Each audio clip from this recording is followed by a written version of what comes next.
आप सभी लोगों का स्वागत है एक बार फिर से केजे क्लासेस के वीकली वेबिनार में। केजे क्लासेस का ये वीकली वेबिनार हमारे को चौथा साल हो गया कंटिन्यू करते करते।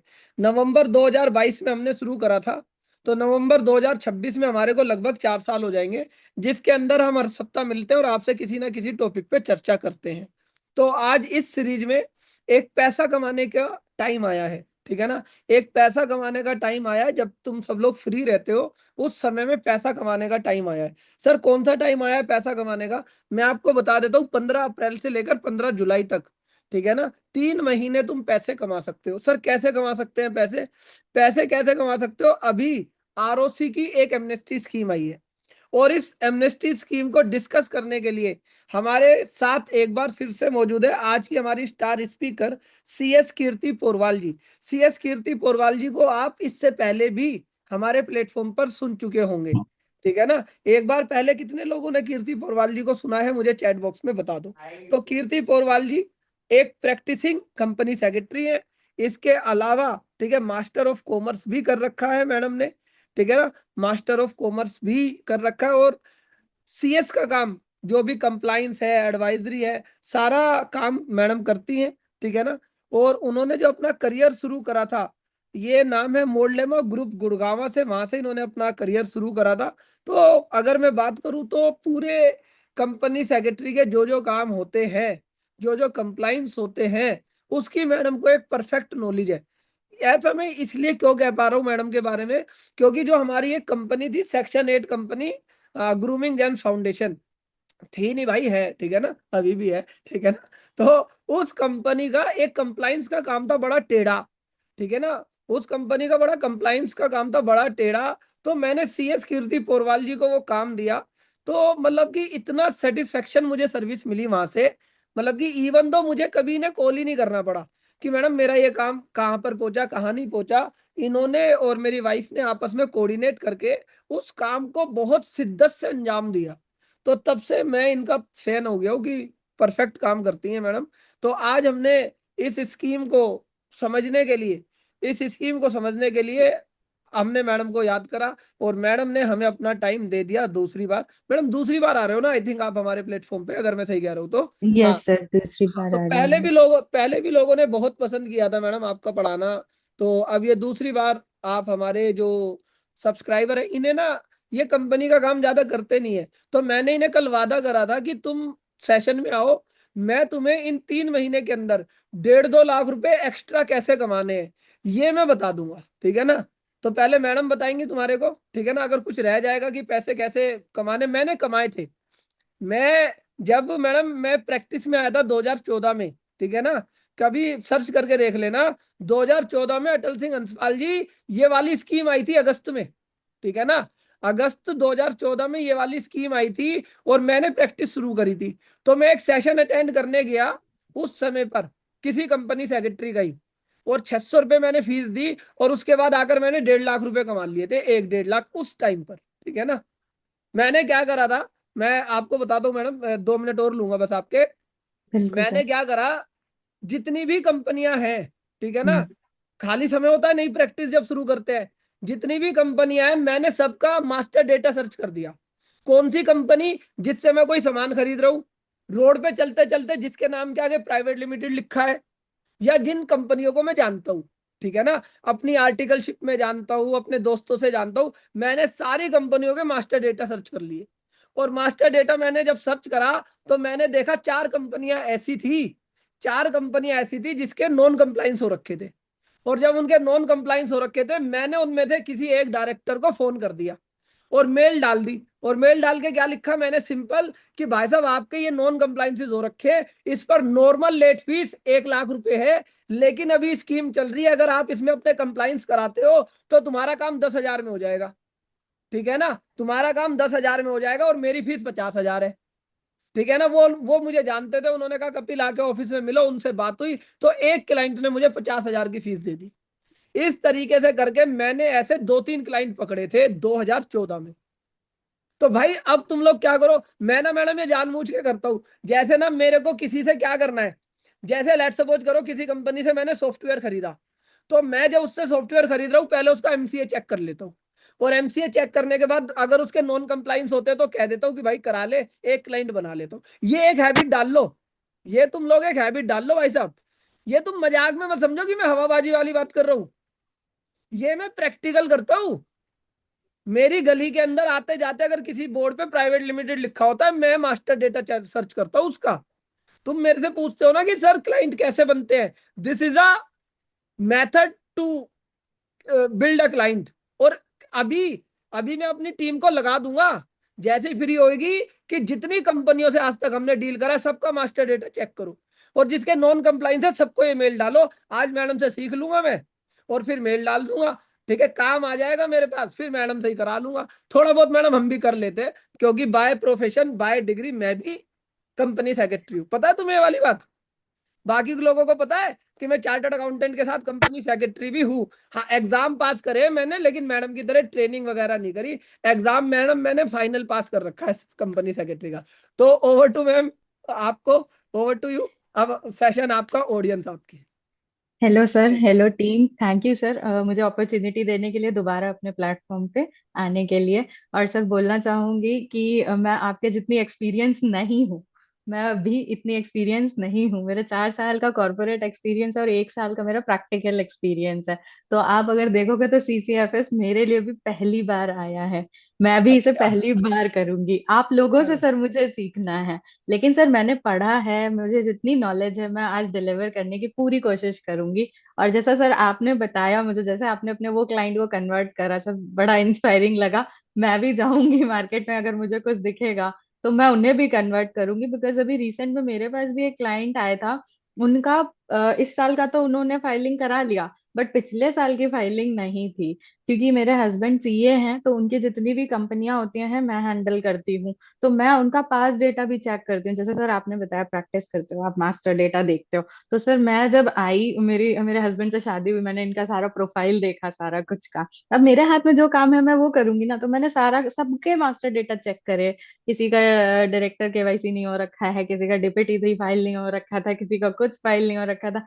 सब कुछ को मैंने बताया। इवन सर ऐसा होता है जैसे डायरेक्टर है एक कंपनी में, मतलब हमारे से वो एक ही कंपनी मैनेज करवा रहे हैं, वो दूसरी दूसरी जगह पार्टनर है। तो मैंने डायरेक्टर का भी मास्टर डेटा देखा और उससे मुझे दूसरे मास्टर डेटाज मिले और उनके कंप्लायंसेस चेक करके मैंने उनको बताया कि सर आप इस कंपनी में हो ना, इस कंपनी में इन्होंने ये फाइलिंग नहीं कर रखी, एडिशनल डायरेक्टर यहाँ कब से बना रखा है, आपने इनको क्यों नहीं किया। सर ठीक है, मैं एक्सपीरियंस आपसे कम हूँ, लेकिन सर जितना पढ़ाई नॉलेज और जितनी अपनी नहीं, प्रैक्टिस, बहुत। सर कोशिश करते रहते हैं कि भाई जितना हो सके अपना काम सही से डिलीवर करें। तो नहीं सर मैडम, ये लोग क्या रहता है ना, कई लोगों को ये लगता है क्लाइंट्स कैसे आते हैं कैसे नहीं आते, जैसे हाँ। जैसे मैडम ने बताया ना, ये एक बहुत अच्छी प्रैक्टिस है। इसमें ये आप इसे मजाक मत समझो कि सर मजाक कर रहे हैं, सर ऐसा नहीं करते होंगे। मैं हम्म। रियल में ऐसा करता हूँ कि मैं जिन लोगों से सामान खरीदता हूँ, जो लोग मुझे दिखाई दे रहे होते हैं, हम मास्टर डेटा सर्च करके। अब इवन दो आप समझो, मैं 2014 से प्रैक्टिस में हूँ, 2014 से 26 हो गए, तो 12-14 साल में बहुत कंपनी ऐसी होंगी जिनका काम करा, लेकिन उन्होंने बाद में नहीं कराया, वो कंपनी हमारी छोड़ के चली गई। लेकिन जब ऐसी स्कीम आती है, हम उसे सर्च करते हैं, ठीक है ना, हम्म। क्योंकि एक नए, जैसे मैडम ने बताया, भाई हस्बैंड सीए हैं और उनका सपोर्ट पूरा मिलेगा। लेकिन बिल्कुल। भाई जब खुद बैठे हुए हैं, खाली बैठे हुए हैं, तो क्या करें। भाई क्या मास्टर करें। डेटा देखो, डायरेक्टर की कंपनियां देखो, और सबके नॉन कंप्लाइंस देखो। देखो, हम्म। ये चीज आपको माननी पड़ेगी कि आप, ठीक है ना, अगर आपको दूसरे का काम लेना है तो आपको गलती तो निकालनी पड़ेगी, ठीक है ना।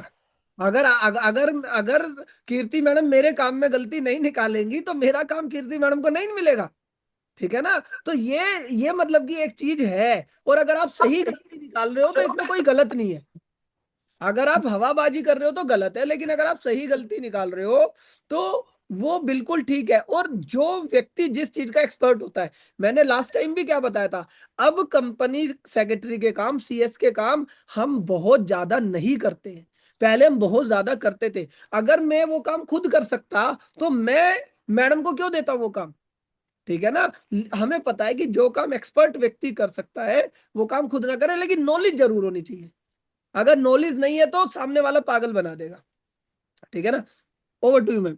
सर ये भी है कि मतलब जैसे आप सपोज सीए होते हैं हम, मैं ये बिल्कुल नहीं बोलूंगी आप लोग को सारी नॉलेज है, सब कुछ आता है, बट सर जो डीप डाइव वाली नॉलेज होती है कि एकदम, अब मेरे पास तो टाइम है, मैं वो काम करने ही बैठी हूँ, आपके पास और भी चीजें हैं जिनमें आपको जाना है, करना है, आपके पास बड़े इश्यूज हैं, आपके पास अपने इश्यूज हैं जिनको आप डीप डाइव करोगे और क्लाइंट को कंसल्टेंसी दोगे। बट वहीं अगर एक सीएस पिक्चर में आ जाता है ना, वो डीप डाइव करके अपनी ही चीजें निकालते हैं वो लोग। और आप अगर, ऐसा नहीं है गलतियां निकाल रहे हैं, आप नॉन कंप्लायंसेस निकाल रहे हो, कंपनी को फायदा ही होने वाला है लॉन्ग रन में उस चीज का, उनके कंप्लायंसेस सही होने वाले हैं, उनका काम होने वाला है।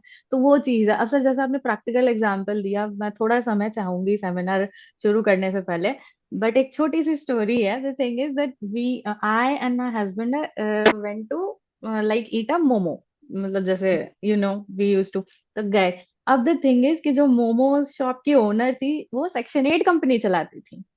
She use to run a NGO, वो मोमोज बनवा रही हैं किसी privilege, under privilege and everything, उधर से वो मोमोज बनवा रही हैं और ला रही हैं एवरीथिंग। अब हमने उन्हें बताया कि हम सीएसीएस हैं, हमने उन्हें पूछा भाई आपके सेक्शन 8 का कंप्लायंसेस कैसा चल रहा है, उनसे बस इतना पूछा, उन्होंने हमें 4 नॉन कंप्लायंसेस बता दिए, that too just while eating momos. तो आप, हम हमारे प्रोफेशन को एकदम हल्के में नहीं ले सकते, हम कहीं भी खड़े होके कहीं भी कंप्लायंसेस करवा सकते हैं, और वो चीजें होती हैं, धीरे धीरे लोग सीखते हैं, लोग भी समझते हैं। चलो मुझे वो क्लाइंट कन्वर्ट नहीं हुआ, बट उसको हमसे 4 बातें पता चली, वो जाके जिनसे करवाएंगे करेंगे, समाज का एक बेनिफिट मिल रहा है सोसाइटी को उस चीज का। चलो मुझे इतना भी, मुझे पैसों का नहीं है कि चाहिए या कन्वर्ट हो, बट स्टिल किसी को कुछ हेल्प मिल रही है, उनका हेल्प उनके लिए आ रहा है वो हेल्प हो रही है, that's good enough for us. अब सर आज का टॉपिक शुरू करूंगी मैं, बहुत बातें हो गई, तो मैं स्क्रीन शेयर करती हूँ सर। लास्ट टाइम तो मैं प्रेजेंटेशन उतनी अच्छी नहीं बना पाई थी, बट इस बार मैंने थोड़ी कोशिश करी, थोड़ा एफर्ट डाला। सर आप लोगों को मेरी स्क्रीन दिख रही है? यस मैम, यस दिख रही है, बिल्कुल yes, perfect. Yes, yes, thank you so much.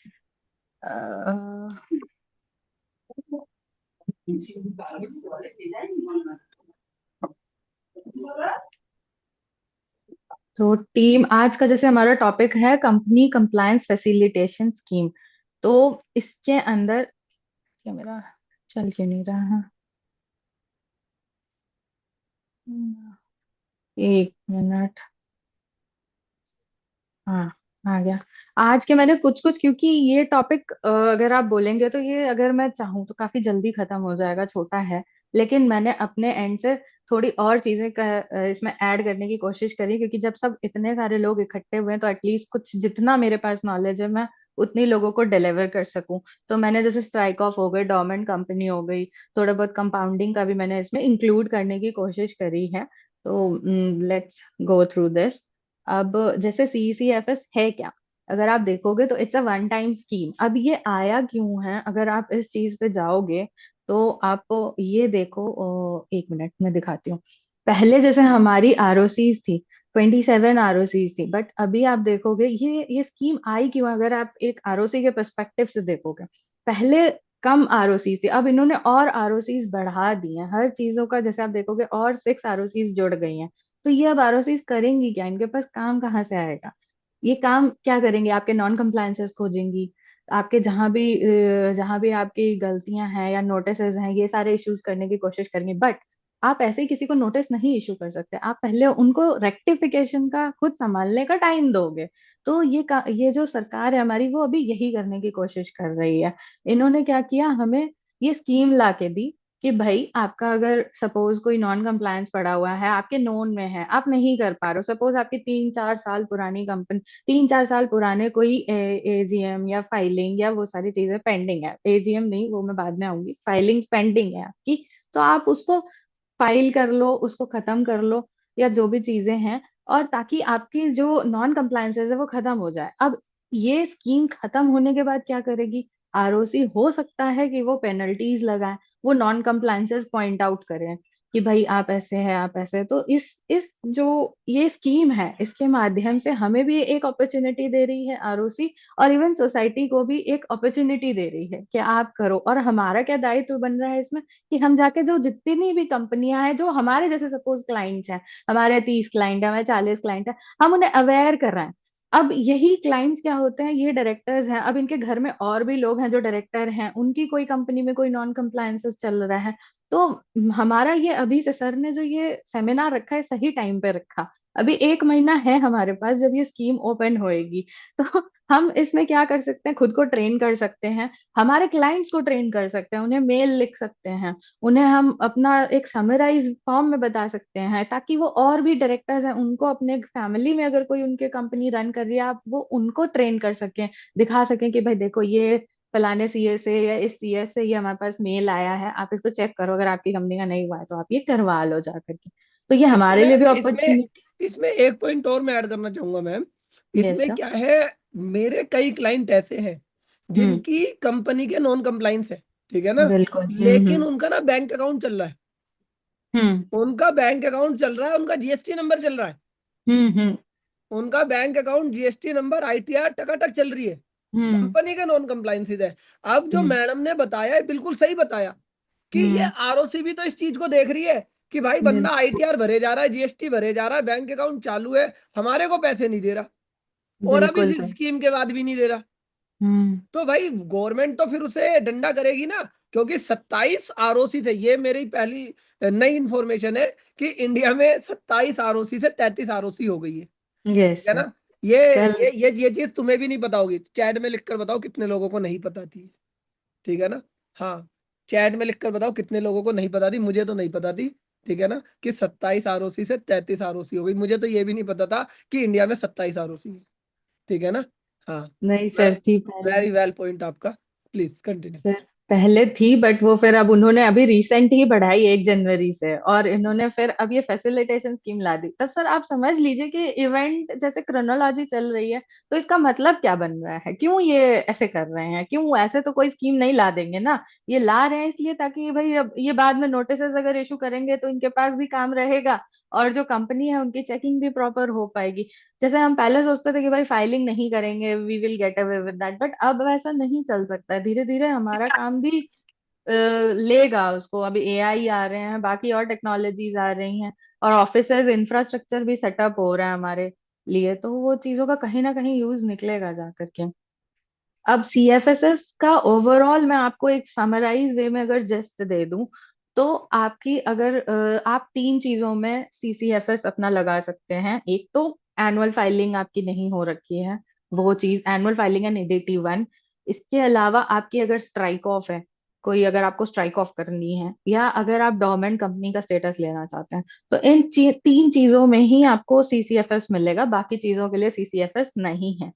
अब मैं अगर इसका पर्पस आप देख लूं, तो ये जैसे कि एक मिनट सर। आप नोट कर लो ये वाली चीज जो मैडम की पिछली स्लाइड पे थी, हालांकि मैडम अपनी पीपीटी शेयर कर देंगी अगर, बिल्कुल सर बिल्कुल, मैं ठीक है ना। अपनी सेमिनार के बाद सर मैं वह मेरी वेबसाइट भी है, और आपको भी मैं अपनी पीपीटी शेयर कर दूंगी, किसी को कोई दिक्कत आएगी तो मैं बैकएंड पे भी हेल्प कर दूंगी, मुझे हाँ, I am happy to do everything तो ये जो भी पॉसिबल हो तीन सके। तरीके से वेवर है मैडम, अगर मैं समराइज करूं। हाँ यस। एक तो 90% वेवर है, एक हाँ में 50% वेवर है, एक में यस। 75% वेवर है, यही है ना, तीन yes waiver. Yes yes sir, मैं आगे और स्लाइड्स में उसको और बाइफरकेट करके ओके, बताऊंगी। तो ठीक वो है। चीजें हैं। अब सर जैसे बहुत सारी छोटी कंपनियां हो गई, ओपीसीज हो गई, प्राइवेट लिमिटेड हो गई, जिनकी भी बची हुई है, क्योंकि पहले 100 रुपीज पर डे की पेनल्टी लग रही है उन पे, तो वो अब करें कैसे, उन्होंने पास्ट फाइलिंग्स कैसे कंप्लीट करनी है, तो वो इस स्कीम के अंदर अपना बेनिफिट उठा सकते हैं। अब जैसे सर ने बोला, स्कीम की जो पीरियड है वो 15 अप्रैल से लेके 15 जुलाई तक है, हमें 3 महीने का टाइम मिला है, हम जिसका भी हमें समझ आता है उसका कर लीजिए। और सर जैसा आपने मास्टर डेटा देखने वाली बात बोली ना, वो सबसे इंपॉर्टेंट है। मास्टर डेटा में भी दिखता है कहीं ना कहीं कि किसकी फाइलिंग्स हो रखी हैं, किसकी नहीं हो रखी हैं। तो प्लीज आप अपने जितने भी क्लाइंट्स हैं उनका तो चेक करिए ही करिए, master data, director master data, जहां से भी रेफरेंस मिल रहा है चेक करिए, बिकॉज ये अच्छी अपॉर्चुनिटी है। नेक्स्ट, नेक्स्ट जैसे मेरी स्लाइड है, जैसे सर ने बोला कि 3 चीजों में, एनुअल फाइलिंग के लिए है, डोरमेंट स्टेटस अप्लाई करने के लिए है, एंड स्ट्राइक ऑफ अप्लाई करने के लिए है। अब एनुअल फाइलिंग में क्या है, जैसे कि 10% ऑफ एडिशनल फीस। अब आप ये समझिए कोई कंपनी है, उनकी फीस जैसे कैपिटल बेसिस पे होती है, 200, 300, 400, 500 on the basis of capital. वो नॉर्मल फीस तो आपकी लगेगी लगेगी, लेकिन जो एडिशनल आपकी लग रही है 100 रुपीज पर डे की, उसको आप सिर्फ 10% पे करोगे, और प्लस उसमें जो नॉर्मल फीस है वो, तो ये आपकी फीस निकल के आएगी इसमें फाइलिंग्स में। और जो फाइलिंग्स हैं आपकी, आप MCT 7, 7A, AOC 4 के रिलेटेड फॉर्म्स, FC 3 and 4, ये जो फॉरेन कंपनीज की जो एनुअल एनुअल फाइलिंग्स होती हैं वो, और ओल्ड फॉर्म्स भी की भी इसमें एनुअल फाइलिंग है। अगर सपोज कोई 2011 की कंपनी है, 2012 की कंपनी है, उनका जो 20 वाला जो फाइलिंग चलती है, 20B, 21A, C, ये सारी जो चीजें हैं, इन सब में आप फाइलिंग कर सकते हो। और एक और चीज, ADT 1 की फाइलिंग कर सकते हो। अब इसमें एक केस बहुत सर मार्केट में आ रहा है, क्वेश्चन बहुत ज्यादा आ रहा है कि सपोज कोई कंपनी की बैलेंस शीट ही नहीं बनी है, उसको साइन ही नहीं हुई है, तो वो आप कैसे करोगे? वो आप नहीं कर सकते। इधर ये चीज सर समझने की जरूरत है हमें कि ये सिर्फ फाइलिंग्स के पर्सपेक्टिव से है, कंप्लायंस के पर्सपेक्टिव से नहीं है। आप किसी की बैकडेट में AGM नहीं कंडक्ट करा सकते हो। वो भी कैसे? अगर आप प्रैक्टिकलिटी देखिए कि 60 डेज के अंदर आपको यूडिन जनरेट करना होता है बैलेंस शीट साइनिंग का, CA जो करते हैं। तो अगर आपकी वो डेट ही जा चुकी है, 60 डेज पार हो चुके हैं, आप कुछ भी करके आप बैलेंस शीट अब नहीं साइन कर सकते हो, पास डेट का यूडिन निकाल के एंड एवरीथिंग, वो आप नहीं कर सकते। हाँ, अगर आपकी बैलेंस शीट बनी रखी है, उसका यूडिन जनरेटेड है, आप उसको साइन कर ही रखी है, सिर्फ ROC की फाइलिंग नहीं हुई है, ADT 1 नहीं फाइल हो रखा है, आप वो कर सकते हो। अगर ऐसा कुछ बचा हुआ है तो वो आप कर लीजिए, लेकिन आप AGM मत कंडक्ट करवाइएगा, वो ह्यूज नॉन कंप्लायंस हो जाएगा। और एक और एंगल है इसमें कि मैडम अगर मैं आप, इसमें थोड़ा सा आपको बिल्कुल अभी बिल्कुल रोकना चाहूंगा। इसमें बिल्कुल। मैडम क्या है ना, कुछ चार्टर्ड अकाउंटेंट ऐसे हैं जो हम्म। ना माउंटेन ड्यू पी के कुछ तूफानी कर देते हैं। ठीक है ना। अभी मैं बता रहा हूँ, उस पे भी हाँ मैं हाँ, आता हूँ। ठीक है, बिल्कुल। मेरे मेरे नॉन में एक चार्टर्ड अकाउंटेंट है, और हाँ उनकी एज है हाँ, अप्रोक्सीमेट 75 के आसपास। ठीक ठीक ठीक है ना। ठीक। अब हम्म उन्होंने मुझे एक दिन एक ऑफर किया, कह रहे हम्म। कपिल तुझे कुछ भी साइन कराना हो तू मेरे ओके। पास ले आइयो। ठीक हम्म है ना। हम्म। तुझे कुछ भी साइन कराना हो तू मेरे पास ले आइयो, मैं साइन हम्म कर दूंगा, पर हर चीज की कीमत होगी। मैंने कहा सर, मैंने कहा ये अभी ये स्कीम आई है, इसमें एक मेरे पास क्लाइंट है, उसकी हम्म कंपनी की बैलेंस शीट नहीं बनी सर। हम्म है हम्म ना। हम्म उसकी हम्म। कंपनी की बैलेंस शीट नहीं बनी, आप करवा दोगे? कह रहे बैलेंस शीट बना बनू के सब ले आइयो। मैंने कहा सर यूडीन कैसे करेंगे? कह रहे यूडीन कर देंगे जनरेट, जब इंस्टीट्यूट का नोटिस आएगा, जब तक नोटिस आएगा क्या पता मैं हूं या ना हूं। ठीक है। ठीक है, 75 चल रहा है उनकी एज। ठीक है ना। ठीक है, क्या पता तब तक मैं हूं या ना हूं, और आएगा तो कह देंगे कि भाई यूडिन करना भूल गए थे, स्कीम थी, लड़ लेंगे वहां पे भी। तो मैं इसमें ये चीज कहना चाह रहा हूँ कि आप एक बार अपने सीए से पूछ लेना कि सर माउंटेन ड्यू पीते हो, कुछ कर दोगे तो, और अगर अच्छे दाम, ये नहीं। अब मैंने बोला सर आप आपको पैसे की क्या जरूरत है? कह रहे पैसे की तो जरूरत तो है मुझे, तो पैसे लिए ही हो, लेकिन हर चीज के दाम होने चाहिए। तो मैडम ऐसा, मतलब अगर कोई आपके पास ऐसा कुछ आता है ना, और दाम हम्म। तुम्हारे पे अच्छे हैं, तो मुझे बता देना। कुछ सीए मेरे पास ऐसे रहते हैं कि जो माउंटेन ड्यू पीते हैं। ठीक है ना, हाँ वो फिर करवा दूंगा। तब आपने सही किया सर, उन्हें क्लास में ले आते हैं, हाँ, तो वो नहीं, उन्हें थोड़ा उन्हें उनके। अब ऐसे सबको पब्लिकली बता दूंगा मैं उनका नाम। ठीक है ना, हाँ। ठीक ऐसे है ऐसे नहीं ठीक बताऊंगा, है। लेकिन हाँ, मैंने इलेक्शन कंटेस्ट कराया तो मुझे कई बार बहुत सारे लोग मिले हैं, तो कुछ लोग ऐसे भी मिल जाते हैं। नहीं सर, होते हैं जैसा आप बोल रहे हैं, मैंने भी ऐसा सुना है, बट फिर हमें जाकर के, मुझे जाकर के उन्हें बोलना पड़ता है, मैं CS हूँ, मेरी सुन लो, ये नहीं हो सकता। वो बोलते अच्छा हैं नहीं, भाई आप तो सिर्फ CS हो, हम तो CA हैं। वो मुझे ये बोलते हैं आप तो CS हो, हम तो CA हैं, हमें तुमसे ज्यादा नॉलेज है। नहीं नहीं, अच्छा ये बताओ, कि अगर मैं बैलेंस शीट साइन करवा दूं हम्म। और यूडिन में बाद के डेट का निकाल दूं, आज की डेट का, तो नहीं, इंस्टीट्यूट का नहीं हो सकता सर। आप ये समझिए, जैसे आपने आज बैलेंस शीट साइन करी, ठीक है, आप क्या करोगे? वो आज की डेट का नोटिस जाएगा, आज की डेट का बोर्ड मीटिंग कंडक्ट होगा, आप नहीं, क्रोनोलॉजी मैं बैलेंस समझिए। शीट बैक डेट की साइन करूंगा, मैं कहूंगा मैंने यूडिन नहीं जनरेट करा। सर ऐसा नहीं कर सकते, यूडिन तो बिना यूडिन जनरेट के आप कैसे साइन कर सकते हैं?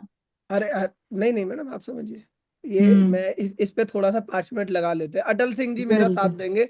अटल सिंह जी चार्टर्ड अकाउंटेंट है हमारे। ठीक है ना। और अगर और हम्म। कोई चार्टर्ड अकाउंटेंट भी होगा तो बताइएगा। अच्छा, भाई कई एक बार जैसे यूडीन सर छूट जाता है तो मैंने काउंसिल मेंबर से ही बात किया है, गलती से हम्म। किसी से छूट जाता है तो उसके बाद भी आप जनरेट करके आप रख लो कि हमने गलती से छूट गया था, हमने यूडीन जनरेट कर लिया करके। तो मैडम हम करा देंगे, तो अटल सिंह जी कह रहे कर देंगे।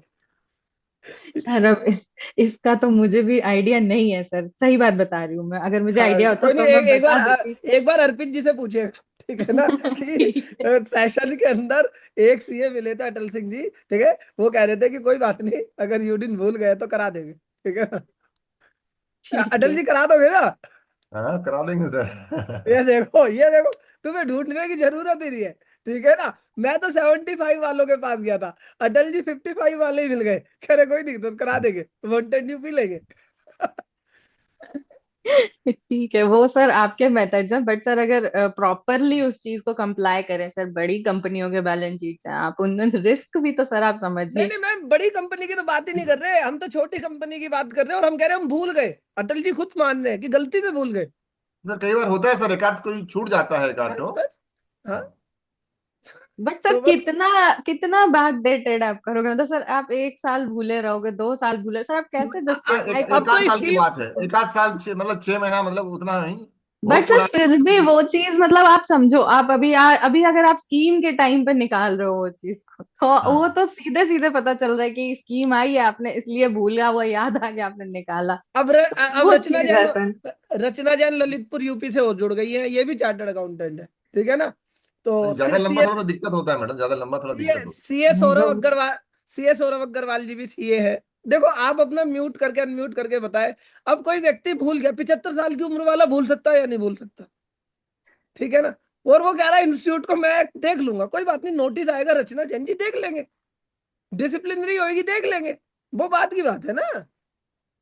अब सर बात की तो सारी ही बात है, वो तो कुछ नहीं कह सकते। आप बात की बात ले लो, चलो कोई का सब कोई नहीं, कुछ कर दो। मुझे बता देना, मैं वो जो है 75 साल वाले, मैं उनसे पूछ लूंगा, या अटल जी सिंह जी से पूछ लूंगा 55 साल वालों से। तो मेरे पे सब एज ग्रुप के सीए हैं, ठीक है, ठीक है। चलो प्लीज कंटिन्यू। ठीक है सर, जैसा सर ने बोला भाई, इतना मैं एडवाइस नहीं करूंगी कि आप इतना पास्ट का जाके यूडिन निकाल के और फिर उसकी फाइलिंग करें, आप कर रहे तो अपनी डिस्क्रिशनरी करिए। मैं क्या बोल सकती हूँ उसमें, अगर आपको सेफ लग रहा नहीं, है आप मैं करिए। मैं मैं नहीं करता मैडम साइन मेरे पास, लेकिन है कुछ सीए, अब क्या करूं, मेरे को देखना पड़ता नहीं सर, वो चीज गलत है सर, उसके भी तरीके हैं। ऐसा नहीं है कि आप उसको, आपको इतना बैकडेटेड यूडिन जाके अपने पे रिस्क लेने की जरूरत है, उस रिस्क को भी मिटिगेट कर सकते हो, आप उसको कंपाउंडिंग में चले जाओ, आप है। अपनी ओके फीस ओके। वेवर करा लो सर, हम हैं। आप सीएस के पास जाओगे ठीक तो फिर थोड़ा ठीक बहुत ठीक चीजें ठीक आ जाएंगी, बट सर आप ठीक। सीएस के पास नहीं जाओगे तो कैसे होगा सर। मैडम इसमें DPT 3 तो कवर नहीं है ना स्कीम में? नहीं सर, नहीं सर, डीपीटी थ्री कवर नहीं है, डीपीटी थ्री कवर नहीं है। डीपीटी थ्री ठीक। का आपको करना अगर है तो किया हुआ है तो ठीक है, नहीं किया हुआ है तो वो चीजें हैं। और डीपीटी थ्री बहुत लोगों से, मतलब मोस्ट ऑफ द टाइम छूट जाती हैं। और ऐसी भी चीजें आती है कि डीपीटी थ्री के जो फिगर्स, अब जब जैसे आपने इस चीज टॉपिक को छेड़ा है तो लेट मी एक्सप्लेन जितना मेरा नॉलेज है, कि ऐसा होता है कि डीपीटी थ्री जून में जाता है, तो तब तक क्या होता है, जैसे बड़ी कंपनियों के, जैसे मैंने फाइलिंग्स देखी है, तो उनके जो फिगर्स होते हैं वो ऊपर नीचे होते हैं, जब एक्चुअल बैलेंस शीट में जाते हैं ना तो वो चेंज हो जाती हैं, कुछ ना कुछ। सर मार्जिनलिटी में देख रहे हो, आप 10% चेंज कर रहे हो, 5% चेंज कर रहे हो, वो फिर भी चल जाता है। लेकिन आप सपोज पूरा ही फिगर उठा के करोड़ों का, और उसमें फिर करोड़ों का आप उसमें 60% 70% कर रहे हो डीपीटी थ्री में, तो वो कोई भी रेकमेंड नहीं करता है। मैंने जो प्रैक्टिकलिटी में देखा वो बता रही हूँ सर, बाकी लोग कैसे क्या कर रहे हैं, अगर किसी को कोई नॉलेज हो तो मुझे एनलाइटन कर दीजिएगा, बिल्कुल आई विल बी हैप्पी। अब सर नेक्स्ट, जैसे सर ने बताया, और हमारी जैसे टॉपिक चल रही थी यूडेन और ये सारी की, तो ये तो हो गया एनुअल फाइलिंग का, ये भी मैं सर थोड़ा थोड़ा टच कर रही हूँ, मैं आगे ऑफिस जाके मैं और चली भी जा रही चीजें। थी। हेलो। हाँ, सर मेरी आवाज आ रही है ना? यस यस तो यस। हाँ, अब नेक्स्ट है कि पहला तो एनुअल फाइलिंग में आपको 10% का मिलता है। फिर आप अगर डोरमेंट कंपनी का स्टेटस अगर आपको लेना है, तो आप डोरमेंट कंपनी क्या होती है ये सब मैं आपको आगे जाके अच्छे से एक्सप्लेन कर दूंगी, बट अभी मैं आपको समराइज वे में ये स्लाइड्स के थ्रू ले जा रही हूँ ताकि आपको सीसीएफएस समझ में आ जाए फर्स्ट ऑफ ऑल। ठीक है। तो जैसे डोरमेंट कंपनी में आपको MSC 1 फाइल करना होता है, इसके लिए आपको 50% ऑफ द वेवर मिल जाएगा। और डोरमेंट कंपनी में बहुत मिनिमल कंप्लायंसेस होते हैं। सेम स्ट्राइक ऑफ अगर आप करना चाह रहे हो तो STK 2 आपको फाइल करना है, उसमें आपको 25% की वेवर मिल जाती है। सपोज कोई कंपनी, स्ट्राइक ऑफ की फीस फिक्स्ड है 10,000, 10,000 में आपको 2500 रुपए ही देने हैं, आपको 7500 नहीं देने हैं इस स्कीम के अंदर। और डॉर्मेंट कंपनी में डिपेंडिंग अपॉन द कैपिटल, मैंने देखा था उसमें 2 3 4 हजार ऐसे फीस होती है, तो उसमें आपको 50% वेवर मिल जाएगा और बाकी आपको देना पड़ेगा। अब नेक्स्ट, ये सीसीएफएस एप्लीकेबल किसके ऊपर है? सपोज कोई कंपनी है, उसका स्ट्राइक ऑफ का नोटिस ऑलरेडी आ चुका है, उसने स्ट्राइक ऑफ कर रखा था या उसने अप्लाई कर रहा था ऑलरेडी, पहले ही STK 2 दे रखा है। सपोज मैं आज किसी कंपनी का STK 2 फाइल करती हूँ, तो उसका मुझे नहीं मिलेगा, वेवर नहीं मिलेगा। बट अगर वो उस पीरियड में करूंगी स्ट्राइक ऑफ, तो वो चीज का मुझे मिल जाएगा। तो मैंने अभी मेरे खुद के, मेरे पास 2 3 स्ट्राइक ऑफ पड़े हुए हैं जिनको मैं नहीं कर रही हूँ, मैं स्कीम का वेट कर रही हूँ कि वो जब स्कीम आएगी तब मैं अप्लाई कर दूंगी। तो क्लाइंट को भी पैसा बचेगा, कुछ हमारे पास भी बचेगा। सेम डोरमेंट कंपनी अगर आपकी ऑलरेडी हो रखी है तो आप उसका नहीं ले सकते हो, ये तो जेन्युइन सा लॉजिक है। देन आपका जो भी company dissolve due to amalgamation या उन सब में डिसोल्यूशन हो चुका है, तो आप उनको भी अब जाके वेवर नहीं ले सकते हो। सेम कॉन्सेप्ट वैनिशिंग कंपनी पे भी है। तो इन कुछ कंपनियों पे हमारे CCFS नहीं अप्लाई होते हैं।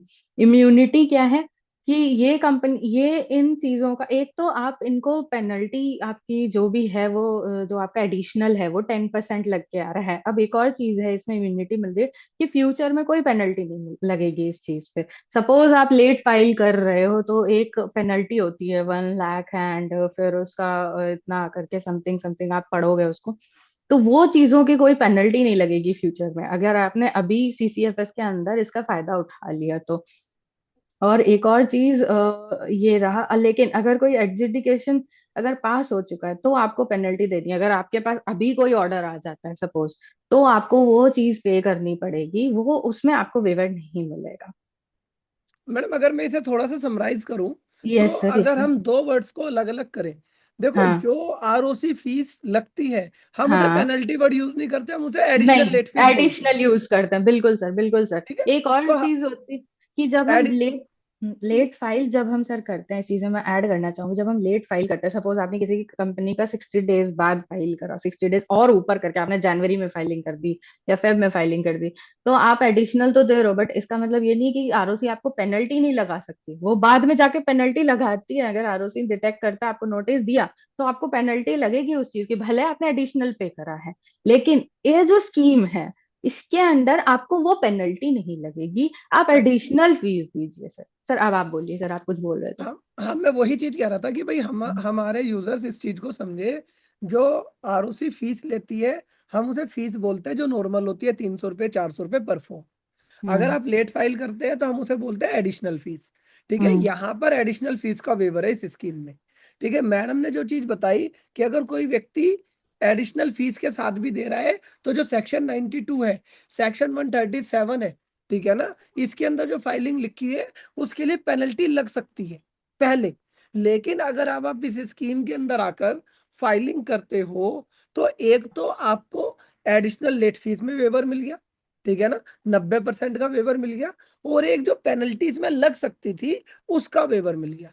ठीक है, ये यस, वाली चीज आपको क्लियर। हाँ, स्वप्निल पाटिल का कुछ क्वेश्चन है, स्वप्निल जी, स्वप्निल बारवे, हाँ, बताइए सर। अनम्यूट कीजिए स्वप्निल, हाँ। जैसा आपने बोला जो स्ट्राइक ऑफ, आ रहे हैं ना आवाज? आ रही है, आप बताइए। जैसा आपने स्ट्राइक ऑफ का बोला कि स्ट्राइक ऑफ करेंगे, समझो मेरा न्यू कंपनी, मुझे स्ट्राइक ऑफ करना है, लेकिन वो पर्टिकुलर पीरियड के अंदर मैं करता हूँ, तो मुझे 25% फीस लगेगा क्या? जस्ट वो कंफर्म करना था, स्ट्राइक सर ऑफ का आप बात कर रहा हूँ मैं। सर अगर आप STK 2 जैसे प्रॉपर आप जो स्ट्राइक ऑफ का कंप्लायंसेस कर रहे हो, आप स्ट्राइक ऑफ का पूरा कंप्लायंसेस करिए। जैसे भी आपका इतने टाइम में इतने टाइम में इधर इधर अप्लाई करना है, वो मैं आगे चल के और भी डिस्कस करूंगी, मैंने कुछ कुछ स्लाइड्स उस पर भी बनाई हैं। तो जब ओह, आप उसका STK 2 का जब आप फीस भरने जाओगे, तो वो 10,000 फीस आएगी, वहां आपकी इस पीरियड में सिर्फ 2500 आएगी। ये है इस ओके ओके स्कीम ओके, का भले नया बेनिफिट। कंपनी रहेगा तभी भी हाँ, मुझे नया कंपनी का कंपनी। भी सर, सर उसका भी सर क्राइटेरिया है बहुत सारा कि उन्होंने INC 20 नहीं फाइल ओके, किया हुआ है, 1 ईयर का नॉन ऑपरेशन है, या 2 साल की फाइलिंग करी है तो उन्होंने नील फाइल, ऐसे बहुत सारी चीजें हैं। वो स्ट्राइक ऑफ की जो क्राइटेरियाज होते हैं वो मैं आगे चल के आप लोगों से डिस्कस कर लूंगी, इसमें है आगे। बट इधर अभी अभी मैं सिर्फ CCFS को एक्सप्लेन कर रही हूँ कि उसमें क्या चीजें हैं। अब इसमें एक क्वेश्चन CA सौरभ अग्रवाल जी का है कि एक बताइए। क्लाइंट है फरवरी 2019 के बिफोर का, AOC 4 और MGT पेंडिंग है। उससे हाँ पहले यूडीन एप्लीकेबल थी नहीं।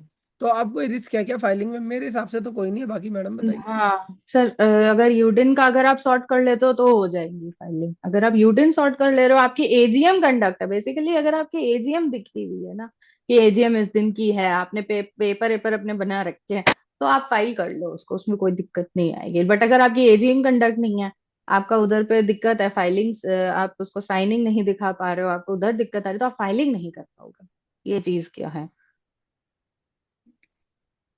अगर बहुत लोग जैसे होते हैं कि वो आज की डेट की बैलेंस शीट साइन कर रहे हैं, कुछ कुछ ये भी मैंने देखा है, वो आज की डेट की बैलेंस शीट साइन कर रहे हैं, तो आप ये सपोज करिए, और वो विद इन, ये जो रूल एप्लीकेबल होता है कि आज अगर आपने बैलेंस शीट साइन करी तो विद इन 21 डेज आपने नोटिस इशू करके एजीएम कंडक्ट करा लिया, तो ये स्कीम तो उस केस में अप्लाई ही नहीं हो रही। कि एजीएम आपका सपोज 21 दिन बाद का है, तो उसके विद इन 30 डेज में आपको AOC 4 करना है, उसके 60 डेज में आपको MGT 7 करना है। ये स्कीम आपको कहीं से अप्लाई नहीं हो रही उस केस में। लेकिन अब उसमें आपको नोटिस आएगा कि आपने एजीएम इतनी डिले क्यों कराई। तो ये चीजें आती हैं, आपको वो चीजें ध्यान में रखनी है। अब ये स्कीम का जैसे कि अब ये स्कीम खत्म हो जाएगी, यही इतनी छोटी सी, ज्यादा कोई इसमें वो नहीं है, छोटी सी स्कीम इन्होंने लाई है। और अगर ये स्कीम के बाद अगर आप देखोगे तो इतनी, जो जैसे मैंने पहले डिस्कस कर लिया कि इतनी आरओसीज हैं, ये सारे अपना काम करेंगी, और ये आपको नोटिस और ये सब भी इशू कर सकते हैं। तो जितना हो सके आप अपने क्लाइंट को प्रोटेक्ट करिए और ये सारी चीजें करिए। अब जैसे सर ने बोला कि स्ट्राइक ऑफ क्या होता है, तो जैसे आप देखोगे स्ट्राइक ऑफ होता है कि कोई कंपनी एकदम ही इनएक्टिविटी में चल रही है, उसका काम नहीं चल रहा है, तो आप उसको सेक्शन 248 पढ़िए, और ये removal of name of companies, जो ये वाले रूल्स हैं, इनको आप रेफर करिए और अपना स्ट्राइक ऑफ में अप्लाई कर दीजिए। स्ट्राइक ऑफ दो तरीके से होते हैं, एक तो वॉलेंट्री स्ट्राइक ऑफ, और एक आरओसी के तरफ से स्ट्राइक ऑफ भी होते हैं। कि आरओसी खुद आपको बोलती है कि भाई आप बंद कर लो अपनी कंपनी।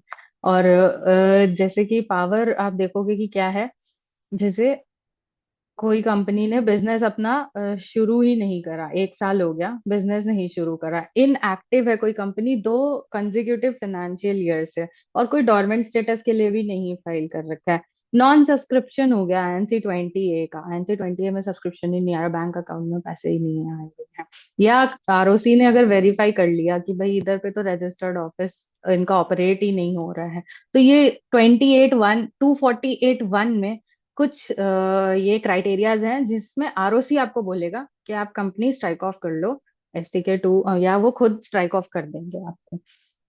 नेक्स्ट, एक मिनट, नेक्स्ट आपका आता है वॉलेंट्री स्ट्राइक ऑफ, आपका होता है मैडम अगर एक बार ना आपको। थोड़ा सा ना स्ट्राइक ऑफ हाँ और डोरमेंट के बीच में डिफरेंसेस बता दीजिए। सर, डोरमेंट होता है कि सपोज जैसे कोई कंपनी है, वो नई नई बनी, बट उनके अंडर कोई आईपी है, या कोई ट्रेडमार्क है, या उस कंपनी की गुडविल है, या उस कंपनी का प्रॉपर्टी है, कुछ भी है, वो कंपनी आप बंद नहीं कर सकते, वो उस कंपनी के नेम पे है। तो आप क्या करते हो, आप डोमेंसी के लिए अप्लाई करते हो, डोमेंट स्टेटस लेने के लिए अप्लाई करते हो उसका। और आप उसमें क्या होता है, मिनिमम से मिनिमम फाइलिंग, आप सिर्फ साल की एक फाइलिंग जाती है आपकी, वो आप उसकी एनुअल फाइलिंग या एनुअल रिटर्न बोलते हैं उसको, आप वो फाइल कर दो आपका, और आपका वो कंपनी बनी रहती है नेक्स्ट 5 ईयर्स के लिए, 5 साल के लिए बनी रहती है। फिर आप उसको या तो डोमेन से एक्टिव कर लो, या फिर आप उसको वापस से डोमेंसी के लिए अप्लाई कर दो, वो फिर से वो चलती रहेगी। ऐसी बहुत सारी कंपनियां हैं सर, रिसेंट में मैंने भी एक दो कंपनियां देखी थी जिनके पास आईपी थी यूज, या उनके पास गुडविल था कि वो उस कंपनी को बंद नहीं कर सकती। सपोज लेट्स एग्जाम्पल ही लेते हैं कि जैसे फेसबुक है, इंस्टाग्राम है, सपोज इनने अपनी कोई यहाँ पे कोई सब्सिडरी खोल ली, जैसे हाइपोथेटिकल सिचुएशन, उन्होंने अपनी कोई यहाँ पे सब्सिडरी खोल ली, अब उनके पास अभी बिजनेस नहीं आ रहा है, या वो कोई इंफ्रास्ट्रक्चर यहाँ रेडी कर रहे हैं, डेटा सेंटर रेडी करने लग गए, कुछ भी रेडी करने लग गए, उन्हें लग रहा है टाइम, या उनके पास कोई प्रॉपर्टी है जो उसको बिल्ड होने में नेक्स्ट 3-4 साल लगेंगे, वो कंपनी तो उन्होंने बनाई है, कंपनी के अंडर प्रॉपर्टी ले रखी है, कंपनी के अंदर सारा नेम एंड गुडविल्स है, तो वो उस कंपनी को डोमेंसी के लिए अप्लाई कर सकते हैं। अब क्लाइंट्स को क्या होता है, मार्केट में सर पता ही नहीं है कि उन्हें डोरमेंट अप्लाई करना चाहिए, वो काम करते रहते हैं बेचारे, फाइलिंग्स और वो सारी चीजें करते रहते हैं। ये सर हमारी ड्यूटी बनती है कि हम उन्हें जाके एजुकेट करें कि अगर आपका काम अभी नहीं चल रहा है, या आपके अंडर ये प्रॉपर्टी है, ये अंडर कंस्ट्रक्शन में है, तो आप अभी डोरमेंसी ले लीजिए, 5 साल बाद फिर आप कर लीजिएगा उस चीज को, वापस से एक्टिव कर लीजिएगा। ये सारी चीजें हैं सर। अब स्ट्राइक ऑफ, जैसे आप ये स्लाइड पे आओगे तो स्ट्राइक ऑफ दो तीन तरीके से होते हैं, इधर मैंने मेंशन। एक तो होता है कि जब आपकी बिजनेस आपका इनएक्टिव हो 1 साल के लिए, अगर आपका बिजनेस ही इनएक्टिव है। कुछ केसेस में होता है कि आपने INC 20A ही फाइल नहीं करा, आपका सब्सक्रिप्शन मनी ही नहीं आया, उन्होंने बैंक अकाउंट ही नहीं खुलाया कंपनी का, तो आप डायरेक्ट स्ट्राइक ऑफ में अप्लाई करके उन कंपनी का नाम कर सकते हो। और अगर सपोज कोई कंपनी चल रही है, एकदम प्रॉपर रनिंग में है वो कंपनी, तब आप उसका कैसे स्ट्राइक ऑफ करोगे? उन्होंने बोल दिया कि अचानक से कोई आपके पास डायरेक्टर आ रहे हैं, वो बोल रहे हैं कि अब हम ये, हमारे बीच में तो लड़ाई हो गई या कुछ भी हो गया, हम ये कंपनी नहीं चलाना चाहते हैं आगे, तो आप कैसे करोगे उस चीज को? आप उनको बोलो कि आपको मिनिमम 2 साल तक उस कंपनी की इनएक्टिविटी दिखानी होगी, मतलब नेल एनुअल फाइलिंग और एनुअल रिटर्न्स उनकी जाने दीजिए आप 2 साल तक के लिए। उसके बाद फिर आप उनका डॉक्यूमेंट बना के अप्लाई कर सकते हो OST के, और उनके उसके लिए आपको उनका GST surrender, bank account closure और ये सारी जो भी चीजें होती है, सारा कुछ आपको क्लोज करके उस कंपनी का फिर STK 2 में अप्लाई करना पड़ता है। इसमें सारे जो भी रेगुलेटरी और कंप्लाइंसेस जो होते हैं, कंसेंट आपको चाहिए शेयर होल्डर्स की, ये जैसे कि आप देखोगे अटैचमेंट चाहिए, सारे लगते हैं STK 2 में। STK 3 हो गया, STK 4 हो गया, एक STK 8 होता है जो हम लोग बेसिकली CA से बनवाते हैं, उनके यूडेंस और वो सारी चीजें जनरेट करके वो सारा करना पड़ता है हमें। तो आप उसमें नेल ऑलमोस्ट दिखाते हैं कि भाई जितना हो सकता है नेल सेटलमेंट एडजस्टमेंट करके उस चीज को, फिर आप STK 8 बनाते हो, स्पेशल रेजोल्यूशन लगाते हो, डायरेक्टर्स की KYC हो गई प्रॉपर, जितने डायरेक्टर्स हैं उनकी KYC करके, और नो ऑब्जेक्शन। क्रेडिटर्स अगर हैं तो क्रेडिटर्स जनरली खत्म हो जाते हैं, क्योंकि STK 8 में आपको नेल ही दिखाना पड़ता है। और ये इसमें ज्यादातर जब आप STK 2 फाइल करते हैं तो रीसबमिशंस भी आते हैं, मेरे सामने ही रीसबमिशंस भी आए थे, क्योंकि वो बोल रहे थे बैंक अकाउंट क्लोजर लेटर लगाइए आप, या ITR फाइल करिए कंपनी की, अगर कोई पास्ट ITR या इनका एक्नॉलेजमेंट्स भी मांग लेते हैं। STK 8 आप मेक श्योर करिएगा ओल्डर देन 30 डेज नहीं होना चाहिए, रिसेंट का STK 8 साइन करवा के ये चीज आप फाइल करिए, तो आप कर सकते हैं। अब क्योंकि CCFS की स्कीम आ गई है, तो अभी एडवाइजेबल यही है कि अगर कोई स्ट्राइक ऑफ आपका डिले हो सकता है 1 महीना, तो आप उसको वैसे करके फाइल कर दीजिए, क्योंकि मेरे पास भी 2 स्ट्राइक ऑफ ऐसे पड़े हुए, मैंने क्लाइंट को बोला कि आप रुक जाइए, CCFS की स्कीम में आपका अप्लाई कर देंगे तो आपको कम में हो जाएगा, और अगर आप अभी करेंगे तो आपको फुल फीस देनी पड़ेगी। Next is dormant company. जैसा सर ने मुझे बोला और हम लोगों ने डिस्कस करा, डॉर्मेंट कंपनी आप देखोगे तो जिनके पास कोई भी ये कोई सिग्निफिकेंट अकाउंटिंग ट्रांजैक्शन ना हो, सपोज आप परचेज सेल की एंट्री दिखा रहे हो आप उस कंपनी में, तो आप उसका डोमेंसी ले सकते हो? नहीं, आप नहीं ले सकते हो। लेकिन आप उसमें सपोज आपकी कोई एंट्रीज ही नहीं आ रही है, कंपनी की बैंक स्टेटमेंट जैसे ही ऑलमोस्ट नल है, हार्डली उनमें कोई, ये भी मैं आगे डिस्कस करूंगी नेक्स्ट स्लाइड में, जैसे सिग्निफिकेंट अकाउंटिंग ट्रांजेक्शन। अब सपोज ROC की कोई फीस हो गई, कोई लॉ कंप्लाई कर रहा है, या आप अलॉटमेंट ऑफ शेयर्स कर रहे हो, ये जो कुछ कुछ है, आप ऑफिस मेंटेनेंस, ऑफिस का रेंट जा रहा है आपका, या कोई ट्रांजैक्शन हो रही है, तो ये सारी चीजें आप दिखाओगे तो आपकी इनएक्टिव आप ये सारी चीजें आपकी इनएक्टिव कंपनी में आ सकती है, आप डोरमेंसी के लिए अप्लाई कर सकते हो। बट इसके अलावा अगर आप कुछ करते हो उसमें, परचेज सेल की ट्रांजैक्शन हो गई, कोई और ट्रांजैक्शन हो गई जो आपको जस्टिफाई करनी है, तो आप उसका डोमेंट स्टेटस नहीं ले सकते हो, आप डोमेंसी में अप्लाई नहीं कर सकते उस चीज को। ये रहा, company is consider to be inactive if, अगर कोई कंपनी 2 साल से अपने ऑपरेशंस नहीं चल रहे हैं, या उनके फाइनेंशियल स्टेटमेंट्स हैं वो सारे नील जा रहे हैं, कोई अकाउंटिंग एंट्रीज नहीं हो रही है, कोई बिजनेस ऑपरेशंस नहीं है, तो इस इन सारी चीजों के लिए आप डोमेंसी के लिए अप्लाई करिए। Dormancy eligibility for obtaining डोमेंट status. अब क्या एलिजिबिलिटी है कंपनी को, क्या, ये तो मैंने अकाउंटिंग की एंट्रीज की, फाइलिंग्स की और ये सारी बात करी, इसके अलावा और क्या क्राइटेरियाज हैं जिसपे आपका डोमेंट स्टेटस पता करेंगे कि आपके अगेंस्ट कोई इंस्पेक्शन या इंक्वायरी या कोई इन्वेस्टिगेशन नहीं चल रही हो, कोई प्रोसिक्यूशन नहीं चल रहा हो, कोई पब्लिक डिपॉजिट्स ना हो, कोई अनसिक्योर्ड लोन ना हो, या फिर कोई मैनेजमेंट में डिस्प्यूट ना हो, आपके जो स्टैट्यूटरी ड्यूज एंड टैक्सेस हैं वो सारे पेड हों, और कोई भी वर्कमेंट ड्यूज ना हो। और एक और चीज, लिस्टेड कंपनी डोमेंसी के लिए नहीं जा सकती है, अगर आपकी नॉन लिस्टेड कंपनी है आप उसको डोमेंसी में अप्लाई करिए। अब सपोज आपने अपनी डोमेंसी के लिए अप्लाई कर दिया, आपकी कंपनी डोमेंट हो गई, तो आपका MSc 1 एक फाइल होता है, उसमें आपको करना पड़ता है ये। मैंने मैम इसमें लिखा नहीं एक क्वेश्चन मेरा और है। है। Yes sir, yes sir. जब जब हम एमसीए डेटा देखते हैं तो हम्म। कंपनी में एक आता है एक्टिव, हाँ एक आता है स्ट्राइक ऑफ, हाँ एक आता है इनएक्टिव। हाँ सर, ये जो इनएक्टिव वाला जो स्टेटस है ना, ये डोमेंट कंपनीज होती हैं। वो अगर डोरमेंट आप, कंपनी यूज। और यस अगर यस, तो इसका मतलब कभी भी एमसीए पे स्टेटस डोरमेंट नहीं आएगा। नहीं सर, डोमेंट मैंने नहीं देखा।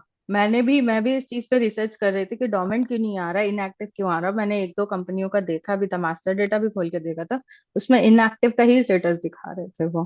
तो अगर इनएक्टिव है तो हम ये माने कि उसने डोरमेंट अप्लाई कर रखा, राइट? हाँ हाँ सर, यस, यस। ओके। अब सर, जैसे कि कुछ कुछ कंप्लायंसेस हैं जो डोमेन कंपनी होने के बाद भी आपको कंप्लाई करना पड़ता है। जैसे कि आपका मिनिमम नंबर ऑफ डायरेक्टर्स जो हैं, जो आपके पब्लिक कंपनी के लिए 3, प्राइवेट कंपनी के लिए 2, ओपीसी के लिए 1, ये हमेशा आपके मेंटेन रहने चाहिए।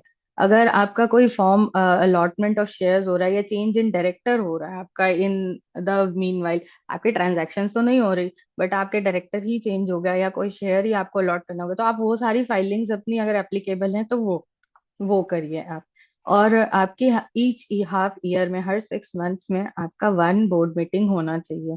और आपको मिनिमम कंप्लायंसेस जो है, एक MSc 3 जो होता है आपके एंड ऑफ फाइनेंशियल ईयर से, सपोज 31 मार्च से, 31 मार्च के बाद आपको अप्रैल तक, 30 अप्रैल तक आपको एक MSc 3 फाइल करना ही पड़ेगा, जिसमें आप सारे अपने रिटर्न्स, उसमें मैंने देखा था सारे डायरेक्टर्स की डिटेल्स और थोड़ी बहुत जो ट्रांजैक्शन आपकी हुई है, सपोज आपने ये फीस पे करी है, वो फीस पे करी, जो इंपॉर्टेंट चीजें हैं वो आप उसको डिस्क्लोज करके वहां पे ये फाइलिंग क्लोज हो जाती है, सिंपल सी। इसमें आपको कैश फ्लो नहीं रिक्वायर्ड होता, रोटेशन ऑफ ऑडिटर्स नहीं अप्लाई होता है। और जैसा कि मैंने आपको कहा था कि आप 5 consecutive years तक आप डोमेंट रह सकते हो, उसके बाद सपोज आप डिसाइड करते हो कि आप स्ट्राइक ऑफ करना चाहते हो या वापस से एक्टिव होना चाहते हो, तो आप उसको चेंज कर सकते हो या दोबारा आप उसको डोमेंट के लिए भी अप्लाई कर सकते हो। अब प्रोसीजर क्या है, ये सारा बोर्ड मीटिंग आप कंडक्ट करिए, आप जनरल मीटिंग कंडक्ट करिए, आप MGT 14 पास करिए, और MSc 1 में आपका जो फॉर्म है वो फाइल कर दीजिए। अगर ROC आपकी सारी चीजें, आपकी फाइलिंग्स देखेंगी, सारा कुछ आपका देखेंगी, पेंडेंसीज देखेंगी, अगर उन्हें लगता है कि आपको डोमेंट स्टेटस देना चाहिए, तो वो आपको ROC 2 में आपको डोमेंसी दे देती हैं, आपको सर्टिफिकेट मिल जाएगा कि भाई आपकी कंपनी डोमेंट हो गई है। ये रहा। और अगर एक इसमें जैसे कि दो टाइप से डोमेंसी होती है, कंपनी खुद अपने अप्लाई कर रही है, दूसरा ROC अगर आपको बोल दे कि सपोज आपने 2 साल तक फाइलिंग्स ही नहीं करी और ROC को ऐसा लगता है, तो वो आपको बोल सकती है कि भाई आप डोमेंसी के लिए अप्लाई कर दो। ROCs भी ऐसे जजमेंट्स दे देती हैं, वो भी बता देती हैं कि आप स्ट्राइक ऑफ कर लो, आप डोमेंट हो जाओ, ये सारी चीजें। अब आपको डोमेंट आपकी हो गई, अब आपको लग रहा है कि आप अपने ऑपरेशन, ये सर। अगर मैं से एक सिंपल एग्जांपल से बोलूं, ठीक है ना? हाँ सिंपल हाँ एग्जांपल ये हो गया, एक हाँ। हस्बैंड और वाइफ की लड़ाई हो रही है और उनमें ठीक है। बातचीत नहीं है। हाँ बिल्कुल।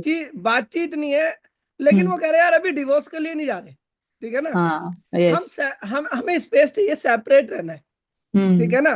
भाई हाँ, मैं अपने घर रहूंगी, तुम अपने घर रहो, हमें सेपरेट रहना है। तो वो जो बिल्कुल, सेपरेशन का स्टेटस है वो है डोरमेंट। यस, ठीक बिल्कुल। है, अब डोरमेंट आप हो गए 1 साल के लिए, 2 साल के लिए, 2 साल बाद तुम्हें लगा कि नहीं यार इससे बनेगी ही नहीं, अब डाइवोर्स चलना है, तो वो स्ट्राइक ऑफ। बिल्कुल, यस सर। ठीक है।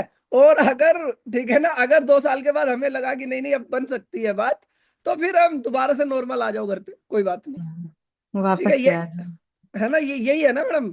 यस सर, दोनों लोगों की सहमति चाहिए होगी बस। हाँ, दोनों लोगों की सहमति चाहिए।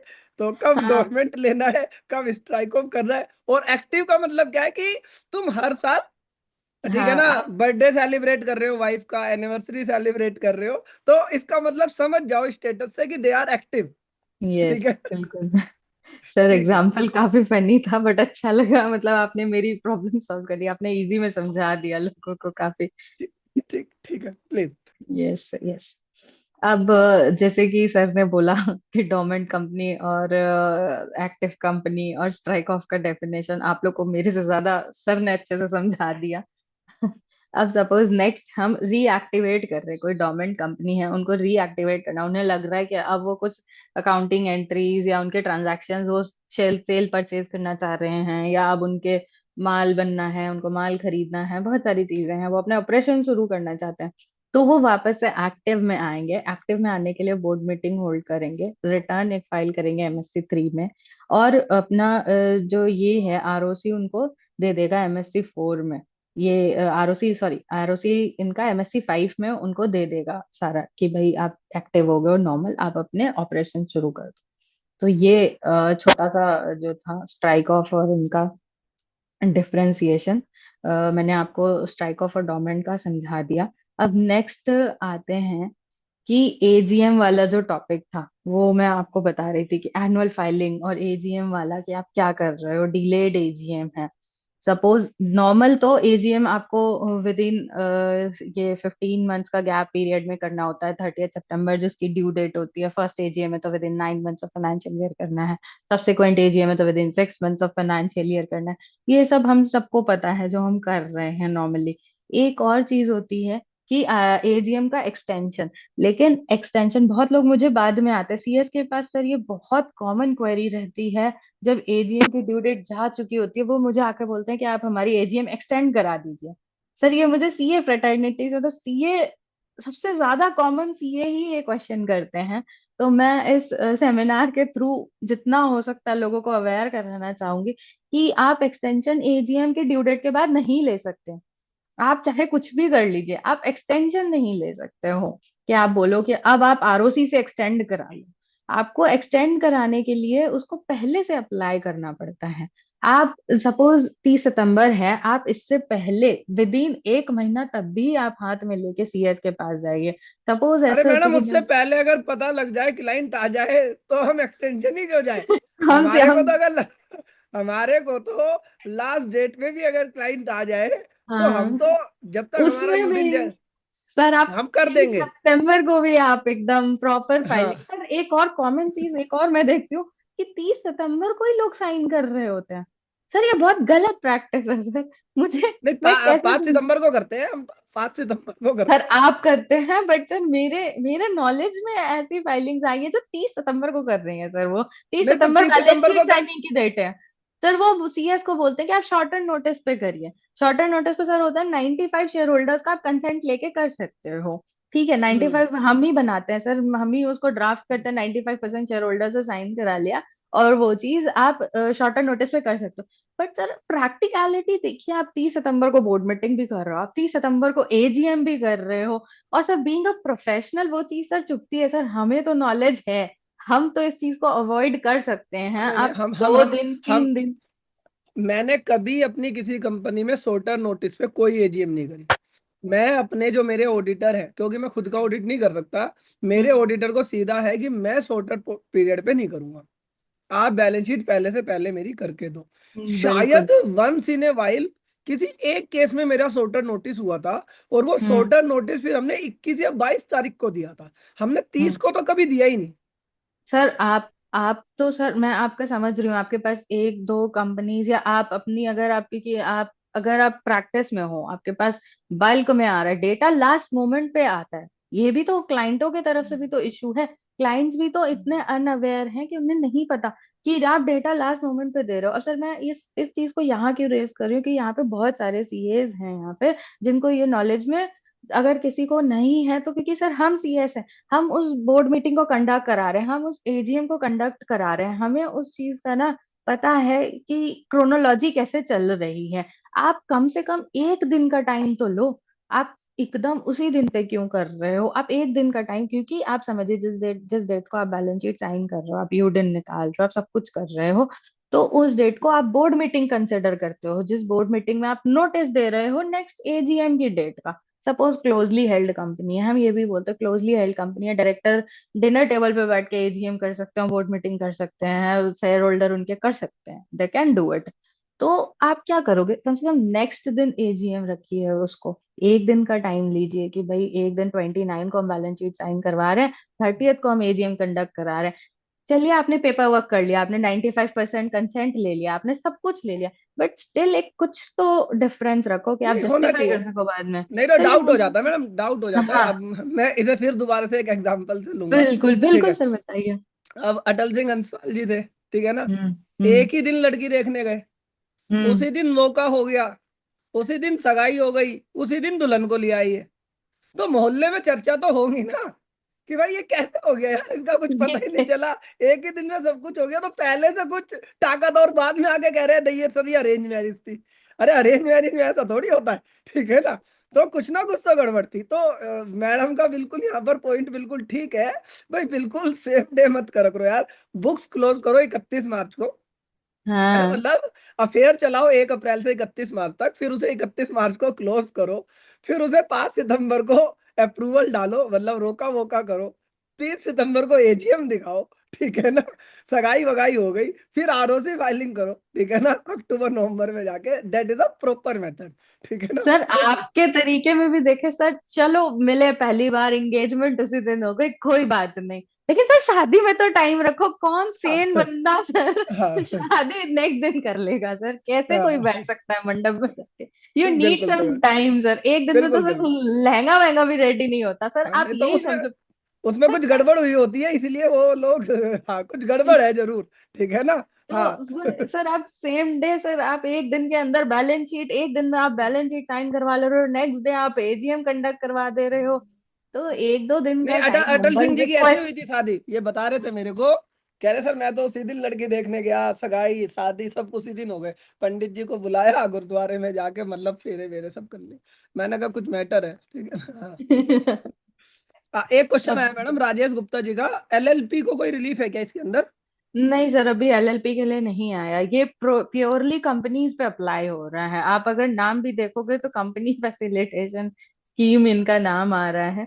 तो ये प्रॉपर कंपनी का, मैंने कल इवन इस पे रिसर्च भी करी कि एलएलपी क्या करे। एलएलपी अभी नहीं कर सकता है अच्छा एलएलपी को, सिमरन, सर सर बिल्कुल ठीक नाम है। में ही सर कंपनीज है। हाँ और ये, सितंबर के फर्स्ट वीक में साइन करा सकते, करा करते हैं, बहुत बढ़िया करते हो शिवरतन वर्मा जी आप तो। अब इसमें कह रहे which period is means all the period है मेरे हिसाब से ना मैम इसमें, हाँ पूरी। सर, अब पास्ट की आपकी जितनी भी फाइलिंग्स है ना, आप कर लो जितनी, लेकिन अब सर एजीएम कंडक्ट और बैलेंस शीट रखी भी हाँ होनी चाहिए। वो आप वो ऐसे वो नहीं बिल्कुल। करिए वो चीज को।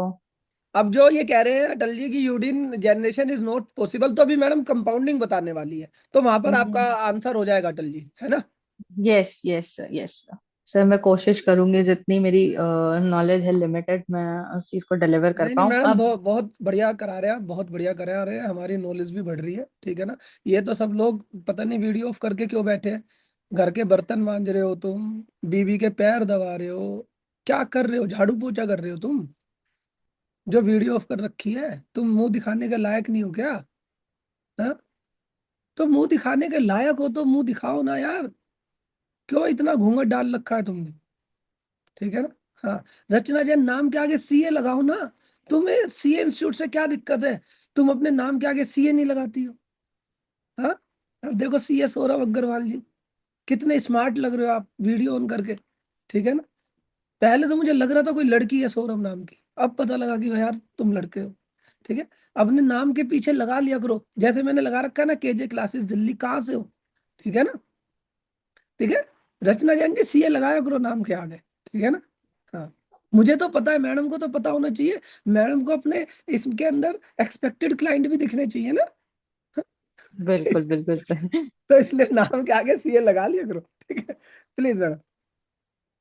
सर इतनी मेहनत से हमने डिग्री ली है, तो क्यों ना हम उसे हाँ, अपने नाम के आगे, हाँ, बिल्कुल।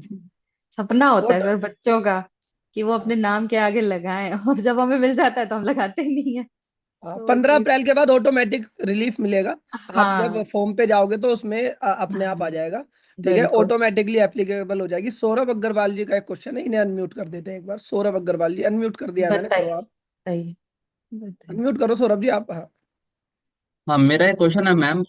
जैसे मेरा मैंने क्वेश्चन रेज किया था, मेरे क्लाइंट हैं 2017 का उनका एओसी फॉर एनजेटी 7 पेंडिंग है। ठीक है, तब तो यूडिन हम्म। होता नहीं था।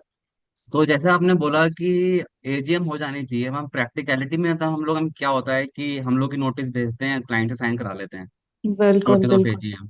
प्राइवेट हम्म। लिमिटेड, हस्बैंड वाइफ दोनों डायरेक्टर हैं, दोनों ही शेयर होल्डर हैं। तो हम्म। हम ये भी तो कर सकते हैं ना, प्रैक्टिकली भी ये करते हैं कि बैक डेट में साइन करा लें, वो एजीएम हो गई और फाइल कर दिया। तो हाँ सर, एजीएम वो हो आप जानी चाहिए, एजीएम हो जानी बिल्कुल। चाहिए, मतलब इसका सिग्निफिकेंस मेरे को इतना समझ में नहीं आया, क्योंकि प्रैक्टिकलिटी में तो हम लोग कोई अलग से फॉर्म तो फाइल होता नहीं है एजीएम का, एओसी फोर नहीं, हंड्रेड सेवन ही फाइल होता है। नहीं, नहीं, लेकिन सर एडीटी वन अगर उस डेट का है, कोई पास्ट आपने फाइल कर रखा है, आप ये सोचिए आपके ऑडिटर अपॉइंट है उस पीरियड के जो वो बैलेंस शीट साइन कर रहे हैं, ये भी तो ऑडिटर क्वेश्चन अपॉइंट है, है। ऑडिटर ऑडिटर आपके अपॉइंटेड है। अपॉइंट है उस हम्म, डेट के, तो क्योंकि उसमें हाँ जी। एजीएम की डेट आती है, उधर से भी वेरीफाई होता है, आप ऐसे नहीं बोल सकते वेरीफाई नहीं होता है, उधर से भी हाँ, होता ऑडिटर है। अपॉइंटेड है। एमजीटी 7 जो आप नेक्स्ट सब्सिक्वेंट, आपने कौन से 2017 के ईयर की बोली, 17 2018, 18 का है शायद, 17 17 18 का है। 18 का, 18 19 का जो आप एमजीटी 7 देखोगे सर, उसमें भी लास्ट ईयर जो जनरल मीटिंग्स कंडक्ट होती है उनकी डेट डालनी पड़ती है।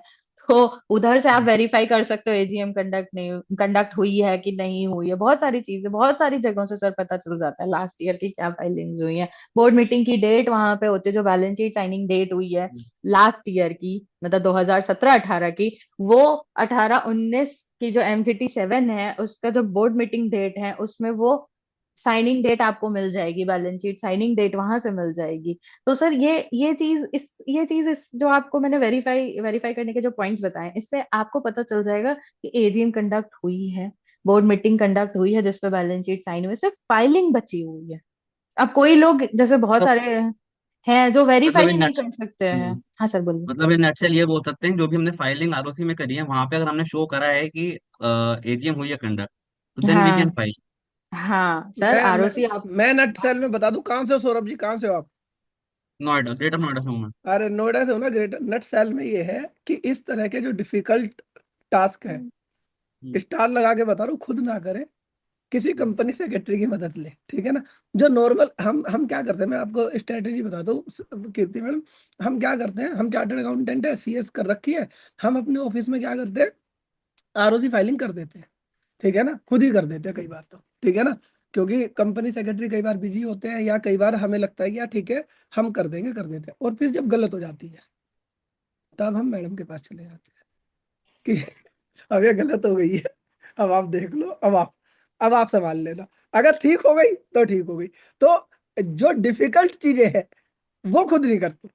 हाँ, जो इजी वाले हैं कि एओसी फॉर्म करना है, एमजीटी 7 करना है, तो एक बार कर देंगे, फिर मैडम को दिखा देंगे, मैडम गलत तो नहीं है, मैडम कहती है हाँ गलत है, मैडम ठीक कर दो, तो ठीक करा लेते हैं।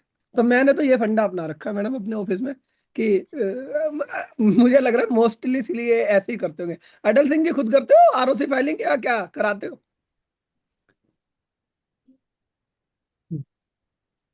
अनम्यूट कर रहा है, अनम्यूट अनम्यूट कर रहा हूँ,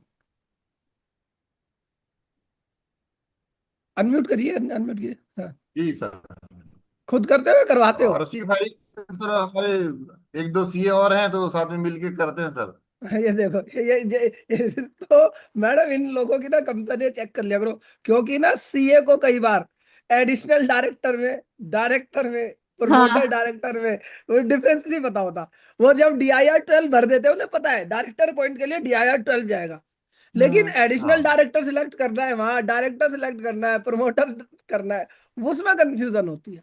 सर, मैं अगर आप उसमें बोर्ड मीटिंग में कर रहे हो तो आप बोर्ड मीटिंग की पावर सिर्फ एडिशनल डायरेक्टर अपॉइंट करने की, एडिशनल डायरेक्टर अगर अपॉइंट किया तो एजीएम के 30 दिन के अंदर आपको उनको रेगुलराइज करना है। तो हाँ, वो, ये सब और अगर आप संग संग आपको डायरेक्टर अपॉइंट करना है तो आप ईओजीएम कंडक्ट करिए और उसकी फाइलिंग उधर करिए स्पेशल रेजोल्यूशन के थ्रू, तब वो डायरेक्टर अपॉइंट होते हैं। ये वाली चीजें गलती करते हैं सीए, जो जितना मैंने देखा, मैं तो कर देता हूँ कई बार गलती।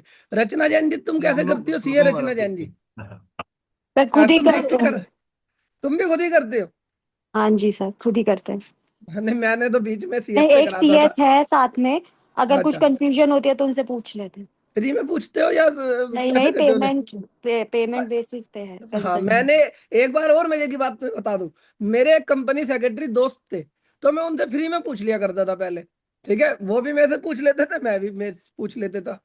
एक दिन उन्होंने मुझे गलत बता दिया, ठीक है ना, एक दिन उन्होंने मुझे गलत बता दिया फ्री में, और उसकी वजह से मेरी लग गई लेट फीस, ठीक है ना। तो हमेशा एक दिन एक चीज ध्यान रखो, किसी भी प्रोफेशनल से अगर कुछ पूछो तो पैसे देकर पूछना। अब अगर मेरे से कोई व्यक्ति जीएसटी में बिना पैसे दिए पूछता है तो कई बार मैं गलत बता देता हूँ, ठीक है ना।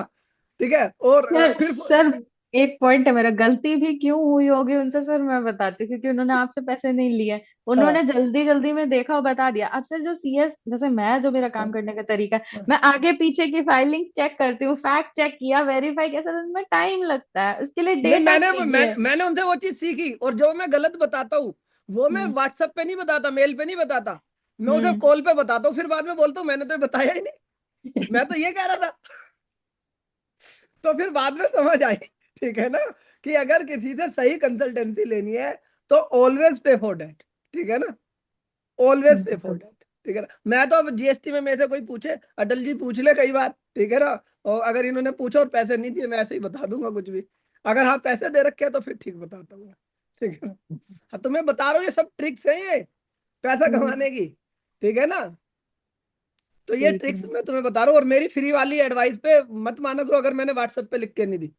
हाँ, फोन कॉल कॉल पे तो मैं बता देता हूँ ऐसे, ठीक है ना। चलो इतना सर सर बहुत सारी चीजें होती हैं जो डिस्क्रिपेंसीज में आती है, मेरे भी, जैसे आपने कहा कि फ्रेंड्स हैं वो पूछते हैं। अब सर जो प्राइमा फेसी जो मुझे समझ आ रहा है वो तो बता दिया गया उनको, वो चीज जितनी है, वो मुझे जितना फैक्ट बताया गया उतने तो मैं नॉलेज दूंगी। लेकिन अब जब पेपर्स चेक करोगे तो उसमें चीजें निकल के आ रही हैं डिफरेंट। अब जैसे सर, जैसे आपने पॉइंट आउट किया डायरेक्टर अपॉइंटमेंट वाला, सर बहुत कॉमन क्वेश्चन है। एक एक मैं क्वेश्चन सब सारे ऑडियंस से पूछना चाहूंगी कि आप लोग कैसे करते हो अगर एक डायरेक्टर आ रहा है और एक डायरेक्टर जा रहा है, एक रिजाइन कर रहा है और एक आ रहा है, ये बहुत कॉमन सी चीज है, आप उसको कैसे फाइल करोगे? क्योंकि जो डायरेक्टर जा रहा होता है रेजिग्नेशन आप बोर्ड मीटिंग में दिखाते हो, और जो डायरेक्टर आ रहा होता है उसको या तो आप एडिशनल में दिखाओ बोर्ड मीटिंग। अब आप सेम डे बोर्ड मीटिंग कैसे कंडक्ट कर सकते हो, सेम डे आप बोर्ड मीटिंग और यूजीएम कैसे कंडक्ट कर सकते हो, और फाइलिंग आप एक ही में करोगे क्योंकि आपको 300 रुपए बचाने हैं। तो सब प्रैक्टिकल चीजें हैं जो फिर हम लोग बैठ के उसका सोल्यूशन निकालते हैं कि उसको इधर दिखा दें, उसका रेजिग्नेशन भी यूजीएम में दिखा के और उसको कर दें। तो वो सारी चीजें छोटी छोटी होती हैं बट इम्पैक्ट करती हैं वो लॉन्ग रन में। अब सर जैसे हम आज के अपने टॉपिक पे वापस आते हैं कि एजीएम जो थी हमारी, कि एक्सटेंशन ऑफ एजीएम, जैसे सर मैंने प्रैक्टिकल ऐसा केस देखा हुआ है कि आपने बोला कि ये डेटा नहीं आ रहा है, एजीएम नहीं आ रहा। सर ये छोटी छोटी कंपनियों के केसेस होता है, बट बड़ी कंपनी में, सपोज कंपनी के रजिस्टर्ड ऑफिस में ही आग लग गई, ऐसा मेरे साथ ऐसा प्रैक्टिकल केस ऐसा हुआ हुआ है कि ऐसा हुआ कि कंपनी कुछ कर ही नहीं सकती, वो उसको 6 मंथ चाहिए रेनोवेशन के लिए, ना वो एजीएम कर सकती है, ना वो कुछ कर सकती है, ना वो बाकी चीजें कर सकती है, उसका डेटा ही चला गया। अब वो कैसे फाइलिंग्स करे और कैसे बाकी चीजें कंडक्ट करे? तो ऐसी भी बहुत सारी चीजें होती है जी, कंपनी को एक्सटेंशन के लिए अप्लाई करना होता है। उस समय आप अपने क्लाइंट को एडवाइस करिए, ऐसी कोई आपत विपत अगर आ जाती है, ऐसे तो नहीं आनी चाहिए बट क्योंकि जैसा वॉर और काफी चीजें चल रही हैं, और भी पता नहीं क्या क्या चल रहा है बैकग्राउंड में, अगर कुछ ऐसा आपको लगता है कि आपकी आपकी कंपनी पे कोई मुसीबत आ गई और वो एजीएम नहीं कर सकती हैं, पॉसिबल ही नहीं है, पेपर्स में भी पॉसिबल नहीं हो पा रहा है, तो आप एक्सटेंशन के लिए अप्लाई करिए। एक्सटेंशन मिनिमम आप कोई सीएस के पास जाइए, 1 महीना पहले जाइएगा कोशिश करके, उन्हें बोलिए कि भाई एक्सटेंशन के लिए अप्लाई करो। जीएनएल 1 में प्रॉपर एक एप्लीकेशन जाती है और अप टू 3 मंथ्स की आप एजीएम की एक्सटेंशन ले सकते हैं, बट ये डिस्क्रिशनरी जो पावर है वो आरओसी के पास होता है, वो डिसाइड करता है कि वो 1 महीने का देगा आपको, कि 2 महीने का देगा, कि 15 दिन का देगा एक्सटेंशन। जितने जिन दिन की भी आपको एक्सटेंशन मिले, आप इस तरीके से एक्सटेंशन यूज कर सकते हो एजीएम वाली। अब सपोज कोई एजीएम कंडक्ट कर ही नहीं पाया, 30 सितंबर पास हो गया, आप नवंबर में एजीएम कंडक्ट कर रहे हो 60 दिन के बाद। अब जो भी आपका वो, अब जो एजीएम कंडक्ट हुई वो एजीएम की वैलिडिटी क्या है?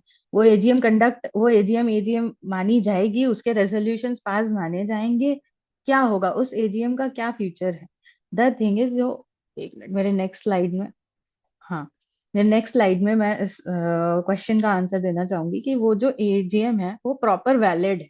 आप 2 महीने बाद भी एजीएम कंडक्ट करो, प्रॉपर वैलिड है, जो रेजोल्यूशन है वो आपके वैलिड है। वो एजीएम को आप मान के फिर with in 30 days AOC 4 file करिए, विद इन 60 डेज आप अपनी जो एमजीटी 7 की फाइलिंग्स है वो करिए, विद इन 15 डेज जो आपका एडीटी 1, 14 डेज जो आपका एडीटी 1 जाता है वो फाइलिंग करिए, वो सारा कुछ प्रॉपरली वैलिड है। बट जो डिलेड एजीएम है उसकी आपको पेनल्टी देनी पड़ेगी, आगे जाके आरओसी आपको नोटिस इशू करेगी, लेकिन एजीएम की सारी चीजें प्रॉपर वैलिड रहती हैं। अब कॉन्सिक्वेंसेस क्या है? सपोज एक आपने डिले एजीएम करी है, आप उसको कंपाउंडिंग में ले जाइए। जैसे सर ने बोला कि अभी बैलेंस शीट ही नहीं साइन हो पा रही है, आप बैलेंस शीट साइन, अगर आपको लगता है कि बहुत ज्यादा दिन हो गए हैं, आपको यूडिन का भी दिक्कत बहुत ज्यादा, आप नहीं कर पा रहे हो, आप उसको कंपाउंडिंग के थ्रू भी जा सकते हो, उसका रूट भी है। ऐसा नहीं है, मैंने जितना कंपाउंडिंग, मैंने अभी प्रैक्टिकलिटी नहीं किया, बट मैंने पढ़ के जितना भी नॉलेज एक्वायर करा है, देख देख करके बाकी प्रोफेशनल्स को, जो मेरे फ्रेटर्निटी के हैं, उनसे मैंने जो सीखा है, वो उन्होंने मुझे बताया कि 25-25 लाख की भी जैसे फीस है, वो आरओसी लाख रुपए में, 2 लाख रुपए में आपसे लेके कंपाउंड कर देता है। आप कंपाउंडिंग में जाइए, आप कंपाउंडिंग में अप्लाई करिए। सपोज इधर मेरे पास एक केस स्टडी है। सपोज आपका एजीएम होल्ड हो रहा है, आपका ऑफिसर ने एजीएम होल्ड करना वो भूल गए, 1 मिनट, और इसकी जो फीस होती है जनरली 1 लाख फिक्स पेनल्टी है, और 1 lakh fix penalty on company and each officer of the company. Suppose 2 director हैं, 3 डायरेक्टर हैं, उन पे फिक्स है। और 5,000 पर डे का कंटिन्यूइंग डिफॉल्ट, ये AGM, non conduct of AGM का ये पेनल्टी है। और आपको इसमें जो फीस आएगी, सपोज यहाँ 60 डे का डिले हुआ तो 1 लाख फीस तो है ही, और उसके साथ साथ 50 × 60 डेज 3 लाख, 4 लाख की ये फीस आ गई। ईच डायरेक्टर, सपोज 2 डायरेक्टर हैं, ईच डायरेक्टर पे 4-4 लाख, तो आपका टोटल बन जाता है 12 लाख की फीस आ सकती है आपकी। ये डिले आपका आपका 60 डेज का डिले का एक आपको एक आइडिया दे रही हूँ कि एजीएम कंडक्ट का ये हो गया। अब आप इसको जाइए फाइलिंग, कंपाउंडिंग ऑफ ऑफेंस में जाइए, आप इसको कंपाउंडिंग करवाइए। कंपाउंडिंग कैसे होती है? आप प्रॉपर एक एप्लीकेशन बनाते हो, उसमें सारे डायरेक्टर से उनकी केवाईसीज और एफिडेविट्स और सारा कुछ आप उसमें लगाइए प्रॉपरली, और उसको फाइल करिए जीएनएल 1 में। जीएनएल 1 में जब आप फाइल करोगे, तब वो आपकी आप इवन उसमें पेनल्टी भी अपनी कैलकुलेट करके डालिए कि इतनी पेनल्टी हमारी बन रही है, इसको कुछ कम करिए, प्रॉपर रीजनिंग दीजिए क्यों हुआ, कैसे सारी चीजें हुई। अगर आपकी पेनल्टी 25 लाख से नीचे है, अप टू 25 लाख है, तो आपके जो वो जीएनएल 1 है ऑटोमेटिक आरडी के पास जाएगा। और अगर आपका 25 लाख से ऊपर का है तो एनसीएलटी में जाएगा। आपको एक बार हो सकता है लेजनिंग भी करनी पड़े, आपको आरओसी भी जाना पड़े, आरडी के पास भी जाना पड़े, वो चीजों को आप उधर से सॉर्ट करवाइए।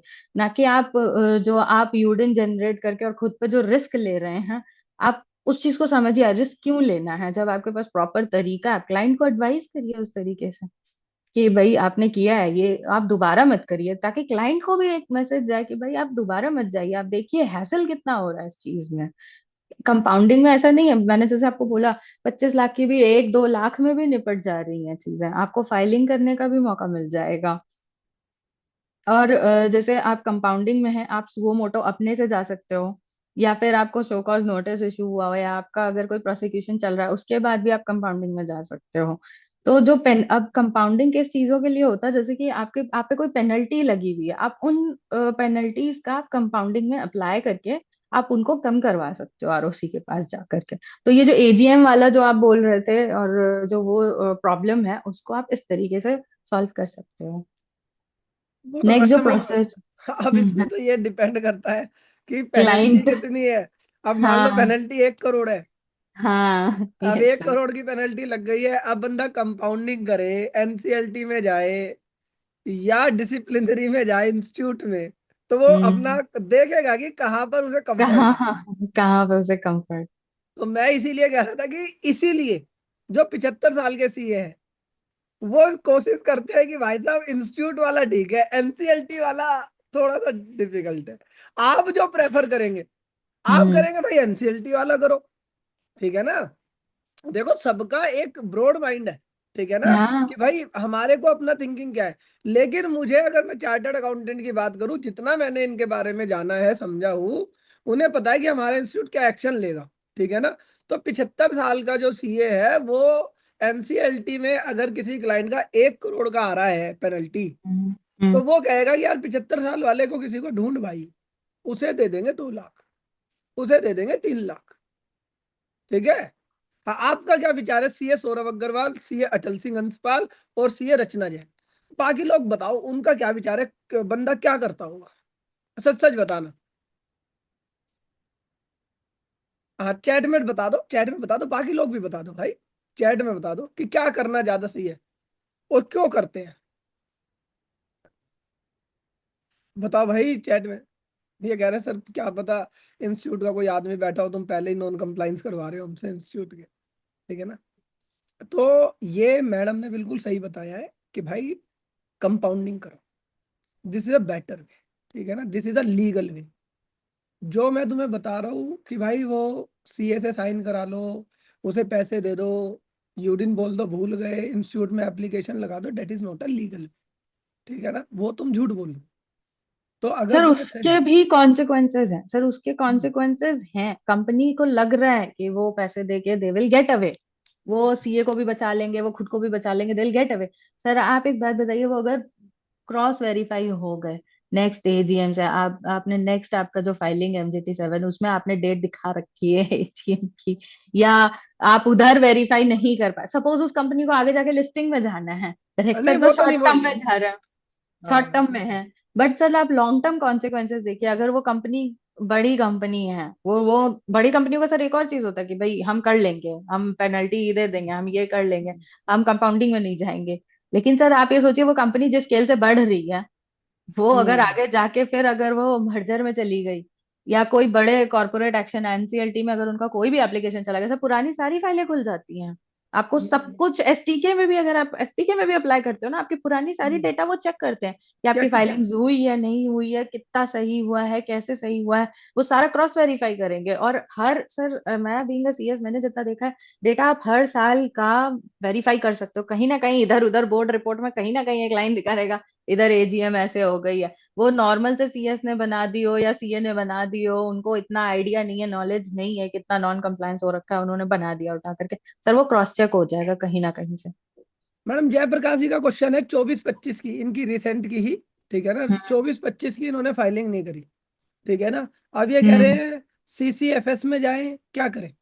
सर वेट कर लेते हैं इस चीज में, सर वेट कर लीजिए, आपको वो मिल जाएगा, वेवर मिल प्रॉपर जाएगा। इसका रिलीफ मिल जाएगा। यस सर, अभी अभी करके सर पूरी फीस दे के सर फायदा नहीं है। लेकिन सर आपका एजीएम कंडक्ट होना चाहिए, आपकी बैलेंस शीट साइन होनी चाहिए, सर फाइलिंग पेंडिंग है वो कर लीजिए, यूडिन क्योंकि करा के सर रख लो।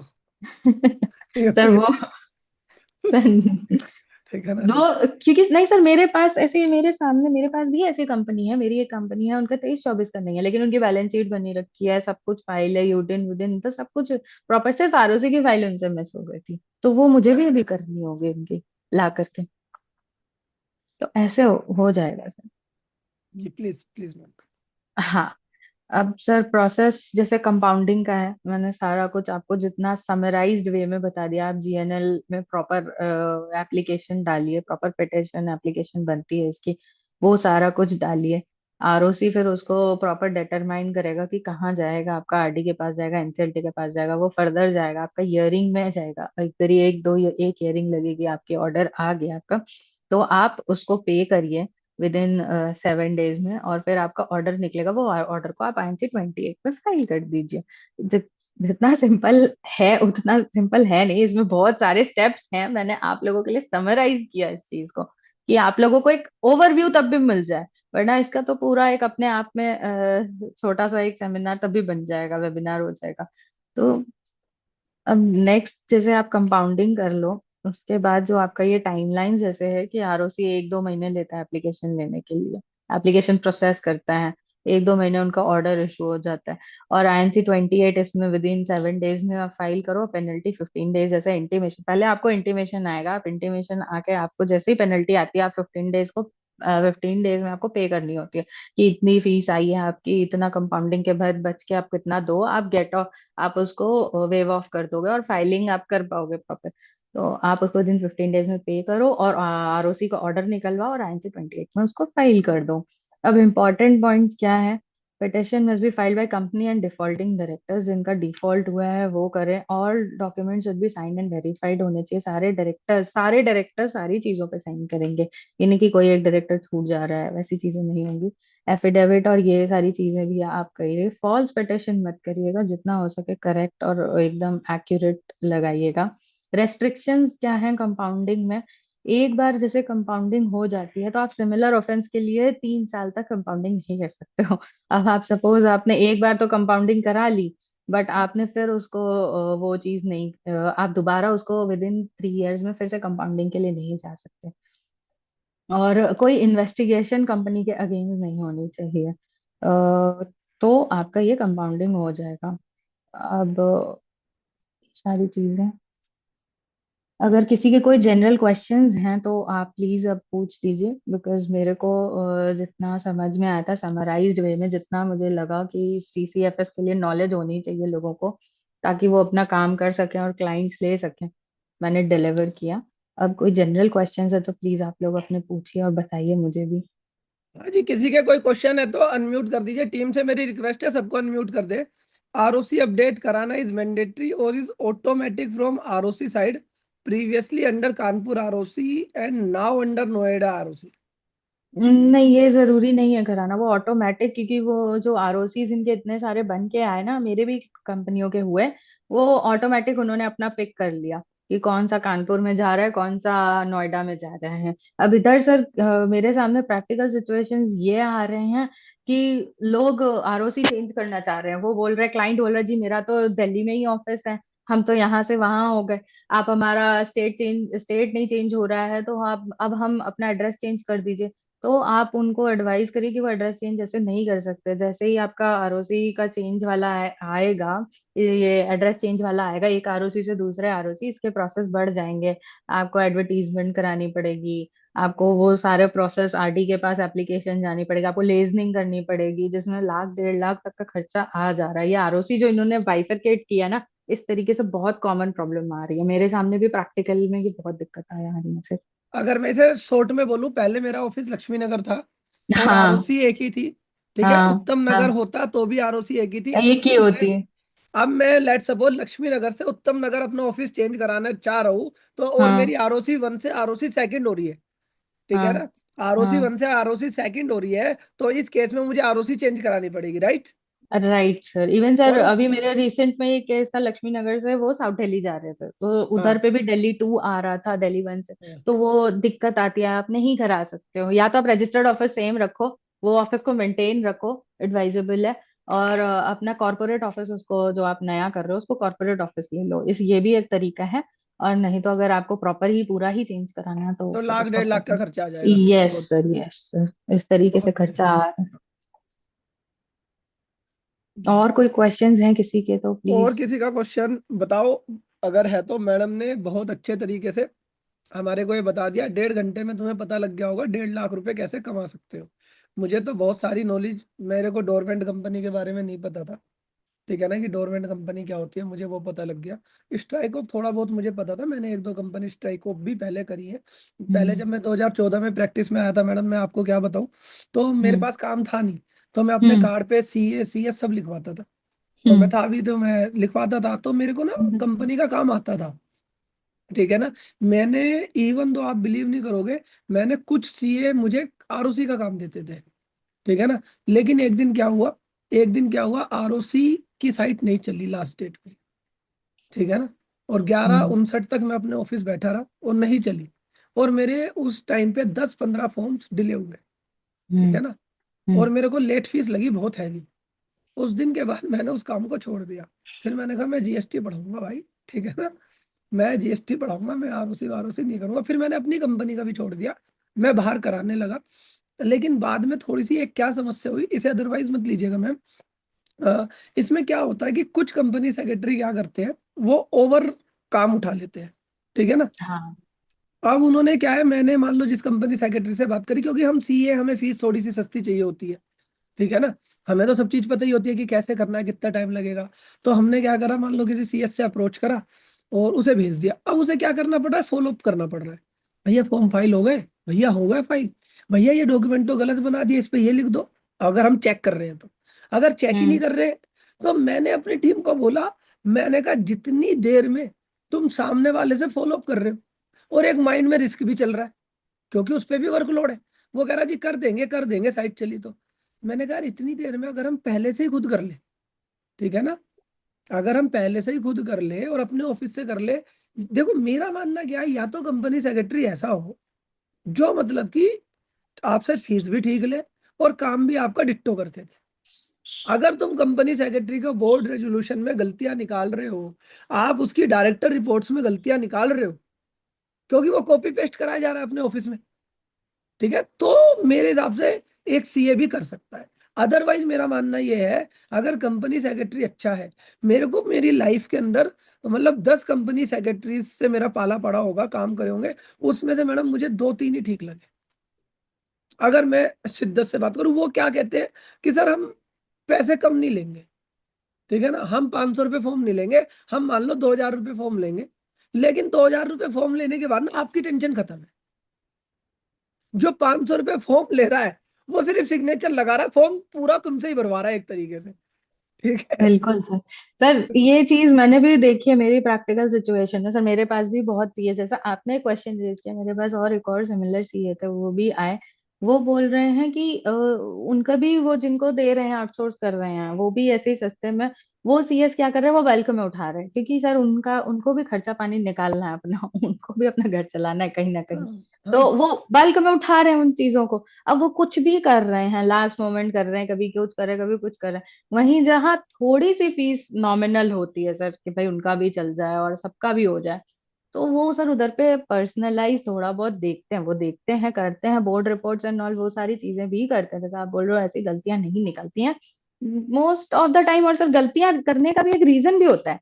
सपोज हम्म, कोई मीडियम साइज कंपनी है, मीडियम साइज या थोड़ी लार्ज कंपनी है, मैं बताती हूँ गलतियां होती कहाँ हैं मेरे एंड से भी। जैसे होती हैं, ऐसा नहीं है मैं बहुत परफेक्ट हूँ, होती हैं चीजें, बट कैसे होती हैं। सपोज कोई लास्ट टाइम आए चीज है, एनुअल फाइलिंग दे दी मेरे को लास्ट मोमेंट में, सर मैं पूरे साल उस कंपनी में नहीं हूँ, वो कंपनी MGT 7 फाइल कर रही है, MGT 7A भी नहीं फाइल कर रही है, MGT 7 फाइल कर रही है।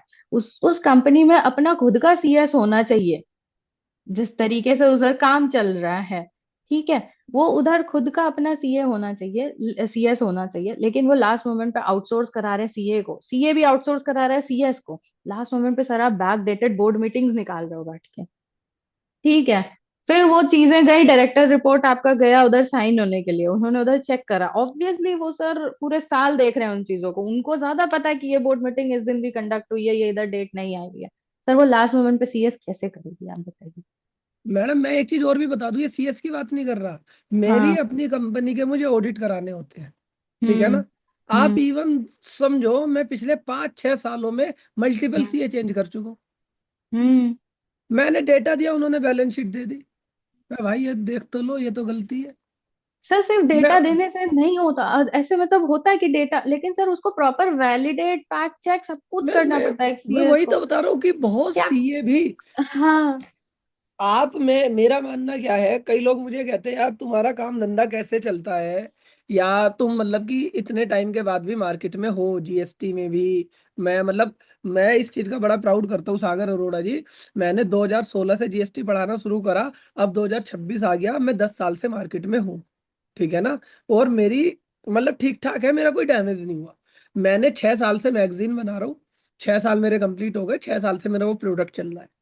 मैं जो वेबिनार ये कर रहा हूँ, मेरा चौथा साल चल रहा है मैडम इसका, ठीक है ना। मैं जो स्कूल चला रहा हूँ, उसका मेरा चौथा साल चल रहा है, ठीक है ना।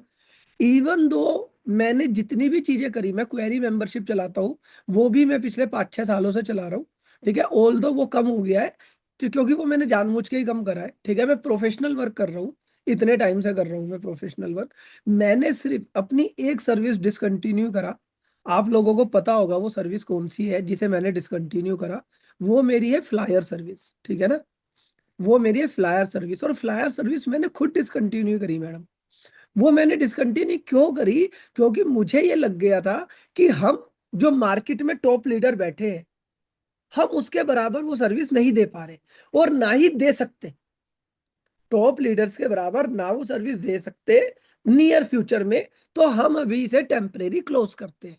तो हमने अपनी फ्लायर सर्विस को डोरमेंट स्टेटस अप्लाई कर दिया, डोरमेंट पे ले गए, ठीक है ना, कि अभी हम उसे नहीं कर रहे।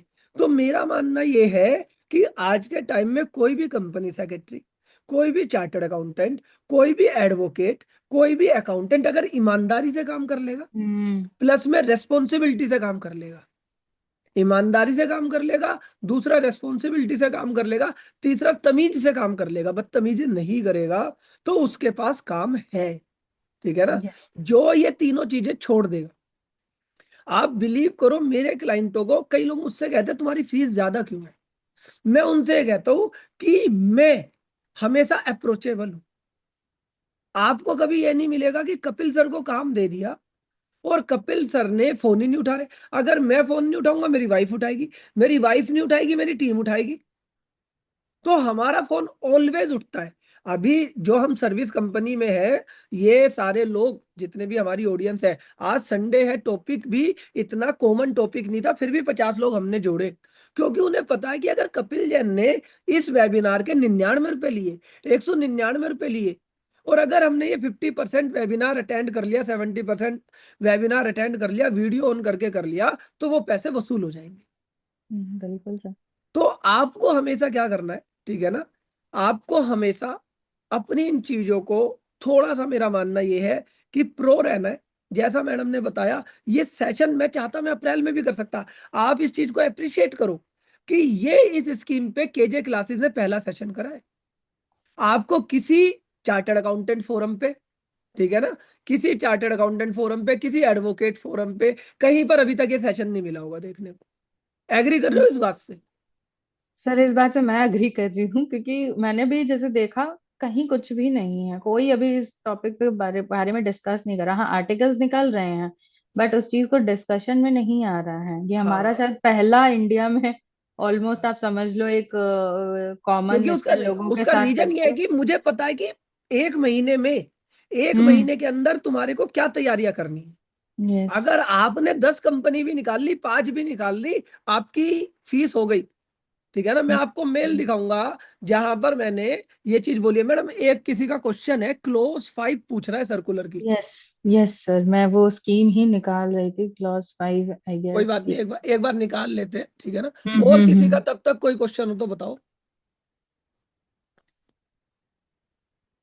और किसी का कोई क्वेश्चन है तो बताओ।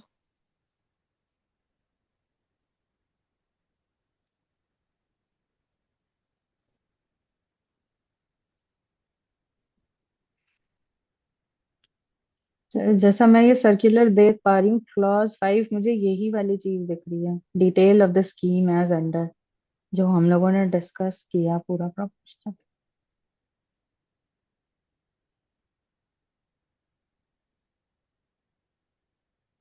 ये रहा, सारा क्लॉज 5।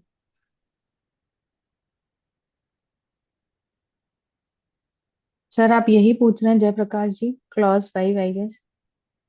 जैसा कि आप देख सकते हो, मैंने आपको पहले भी बताया था कि ये जो स्कीम है, इसमें यही सारी बातें लिखी हुई हैं कि 15/4 से 15/7 तक आपकी स्कीम एप्लीकेबल है, इनफोर्स में रहेगी।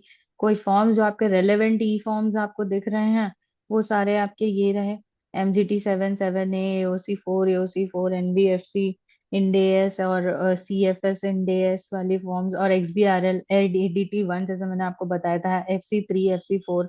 और पुराने जो फाइलिंग्स है 1956 के, ये सारे फाइलिंग्स है जो आप कर सकते हो अभी यहाँ पे एप्लीकेबल। अगर आपके छूटे हुए हैं तो आप इसे कर लीजिए। रूल्स आपके ये देखिए, एप्लीकेबिलिटी भी हमने डिस्कस कर रखी थी कि इन सारी कंपनियों पे एप्लीकेबल है। जिनका अगर एप्लीकेबल नहीं है, except all companies except the followings are permitted to file. अब एक्सेप्शन में क्या आ रहे हैं कि जिनका ऑलरेडी स्ट्राइक ऑफ हो रखा है, या जिनका स्ट्राइक ऑफ का एप्लीकेशन जा रखा है, जिनका डॉर्मेंसी का स्टेटस आ रखा है, और जो कोई भी अगर कंपनी डिसॉल्व हो चुकी है अमेलगमेशन में, या वैनिशिंग कंपनी हो गई उनका। Down clause 5। ओके सर, मैं पूरा क्लॉज 5 ही डिस्कस कर ले रही हूँ आपसे दोबारा से। फिर जो आपकी फीस रहेगी, जैसा डिस्कस किया था, नॉर्मल फीस तो रहेगी, इसके साथ एडिशनल फीस के आपको 10% का मिल जाएगा।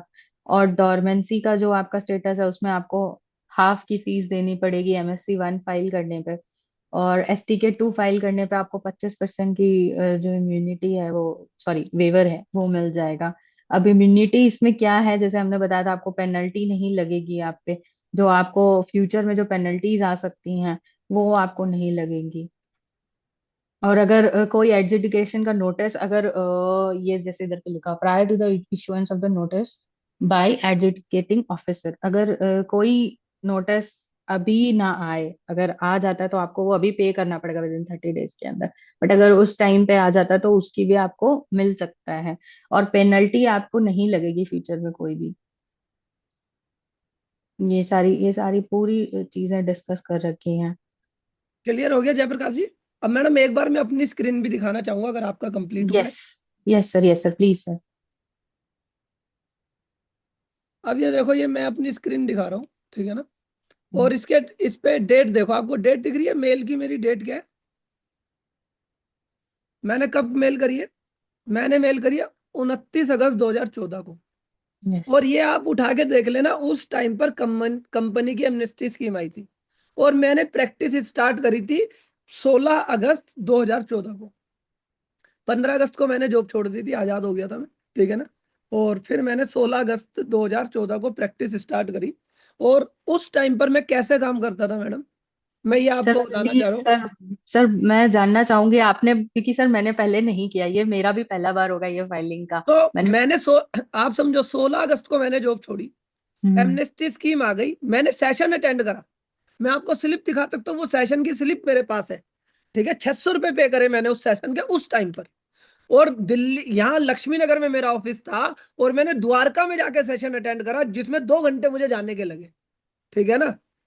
फिर मैंने उस सेशन को अटेंड करके मैंने कंपनी का डेटा निकाला। और मैंने, ये मेरा एक क्लाइंट था न्यू लाइफ सेंटर, तो मैंने कोटेशन डाली बात करके। मैंने कहा find the attachment herewith quotation for new life centre for surgery, please approve the same as soon as possible so that we can start our work, waiting for your positive response, hope you satisfying your concern. मेरा नाम उस time पे, कोई मेरी partnership firm नहीं थी, CA Kapil Jain firm का नाम था, Jain Kapil and associates, chartered accountant. Chandni Chowk में मेरा ऑफिस था, ठीक है ना? मेरा ऑफिस चांदनी चौक के एक एड्रेस पे ले रखा था मैंने। इस ऑफिस में मैं बैठता ही नहीं था। मैं सारा काम कैसे करता था? घर से। मेरा हम्म गाजियाबाद का एड्रेस आ रहा है, किसी को हम्म। बताओ, ये मेरा पुराना फोन नंबर है, ये अभी भी चालू है, मेरा पुराना फोन नंबर है। और देखो मैं उस टाइम पर कैसे कोटेशन देता था। मेरा लेटर हेड प्रिंट आउट है, मेरा लेटर हेड मैंने प्रिंट आउट कर रखा है, वर्ड पे नहीं बना रखा। मैंने तुरंत अपने लेटर हेड प्रिंट आउट कराए थे, 29 अगस्त की डेट डाल के, kind attention to new life centre for surgery, ठीक है ना? इसके अंदर जो मैं उसकी बता रहा हूँ आपको, ये वाली कोटेशन नहीं दिखा रहा मैं, कंपनी वाली दिखाना चाह रहा हूँ। 1 मिनट रुक जाओ मेरे को। यहां पर जाकर मैंने यहां पर कंपनी की कोटेशन दी थी। अगर ये तो न्यू लाइफ सेंटर की दिख गई, 1 मिनट रुको, अगर एक और दिख जाए, ठीक है ना? Company and director both are defaulter as per M C. मैंने क्या मेल डाली है? छब्बीस सब्जेक्ट अगस्त लाइन। को ठीक है ना? मैंने सिंपल एक मेल डाली, company and director both are defaulter as per MCA, dear sir, greeting of the day, this is inform to you as per MCA websites, your company new life hospital and research centre private limited is a defaulting company and not file annual return for the following periods. कि आपकी company ने इन periods की annual filing नहीं करी। As a result company knows in a defaulter list and the both the director, this are the defaulter list. As a consequences, both the director cannot become director in a new company up to 5 years. If you want to close the company, first remove the default and close the same. Kindly arrange a meeting so that we can discuss matter in broad. और मैंने यहाँ पर पूरा उसका MCA data निकाल के, जितनी मेरी नॉलेज थी, ठीक है ना, एज ए चार्टर्ड अकाउंटेंट, मैंने सब उसे दे दिया। अब इस वेरी मेल नाइस। के बाद क्या उसने मेरे से मीटिंग करी होगी? Answer is yes. 26 अगस्त को मेरी ये मेल जाती है, फिर उसके बाद मेरी मीटिंग होती है, और फिर वो व्यक्ति मुझे ये सारे काम देता है। फिर वो व्यक्ति मुझे ये सारे काम देता है। मुझे वो वाली नहीं मिल रही जिसके अंदर मैंने कंपनी की कोटेशन दी थी। मैंने सारी चीजें इन्हें बताई थी, काइंडली फॉर्म ऑडिटर अपॉइंटमेंट, फिर मेरे को इनका बाकी सारा काम मिल गया, सारी बैलेंस शीटें मैं बना रहा हूँ, आप देख रहे हो, सारी चीजें मैं कर रहा हूँ, ठीक है? और इससे ऐसे कर करके, ठीक है ना, और मैंने यहाँ पर 3 साल की एनुअल फाइलिंग उनकी डन कर दी। 20 अक्टूबर 2014 को मैंने सारी एनुअल फाइलिंग डन कर दी जो मैं कर सकता था। और सर अपना, मेरा एक क्वेश्चन है। जी जी जी, क्वेश्चन पूछे ना प्लीज। हाँ, सर यूडिन उस टाइम पे कैसे वर्क करता था, प्लीज उसमें एनलाइटन यूडिन था ही मी। नहीं, यूडिन नहीं था उस टाइम पे, अच्छा। यूडिन नहीं था। Okay okay. उस टाइम पे यूडिन नहीं था। तो आप लोगों ने बैक डेट जाके प्रॉपर बैलेंस शीट बना कर अरे रखे सब हैं? सब सब चीजें यहाँ पर देखो ना। ये देखो मैं ओके। ऐसे ऐसे कोटेशन देता था। ये देखो हम्म मैंने किसकी कोटेशन दी है, एनुअल रिटर्न बैलेंस शीट 6 7 7 हम्म 8, आरओसी, इनकम टैक्स, ये वो फलावन, removal the name of company and director from the defaulter list. मैं ऐसे कोटेशन दिया, और आप देखो ये 30 अगस्त 2024 की कोटेशन है। मेरी प्रैक्टिस को सिर्फ 16 दिन हुए हैं, 14 दिन हुए हैं, ठीक है। मैंने अपना चांदनी चौक का एक एड्रेस डाल रखा है, और 55,000 रुपए fees. At that time I demand fees of ₹55,000, और मुझे वो मिली है,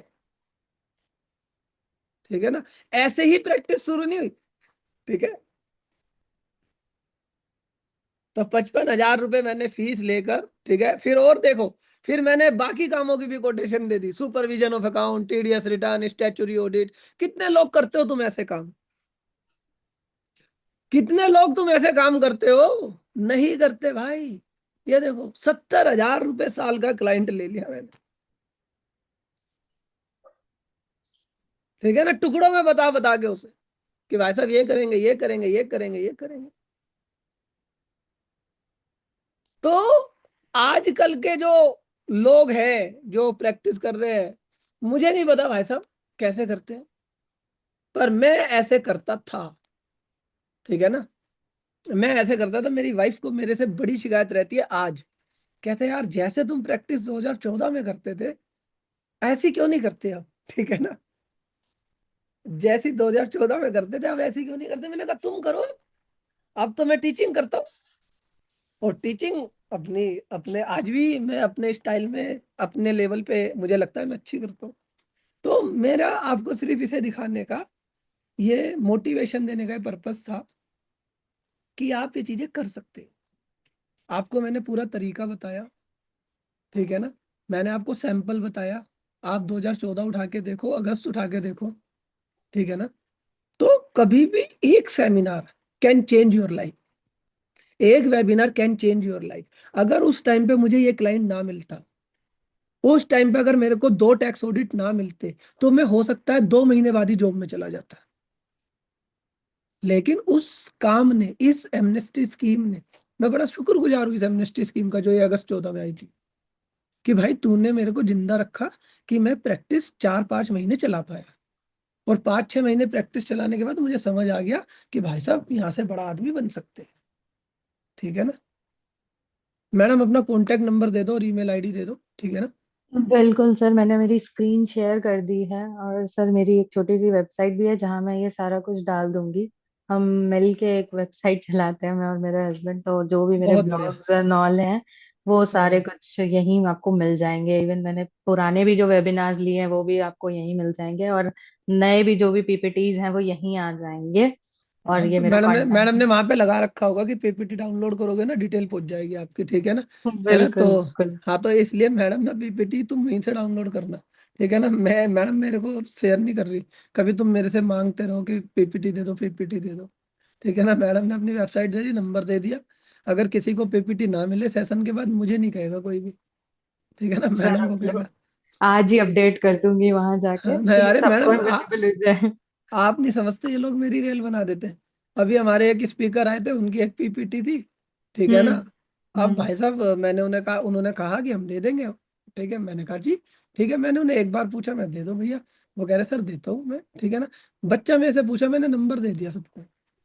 मैंने सबको उनका स्क्रीनशॉट दे दिया कि भाई देख, मैंने तो मांग ली, जब मेरे पास आ जाएगी मैं तुझे दे दूंगा, ठीक है ना। सर अब जब लास्ट वेबिनार में आपने मेरे से मांगी थी तो मुझे वो आइडिया वहां से आ गया कि नहीं, इतनी बहुत बहुत बार आप बढ़िया। दोगे, आप उसको वेबसाइट पे हाँ, ही अपलोड करो डायरेक्ट अपना नहीं नहीं, अरे अरे ब्लॉग्स मैडम एंड बहुत ऑल में लिख के करो।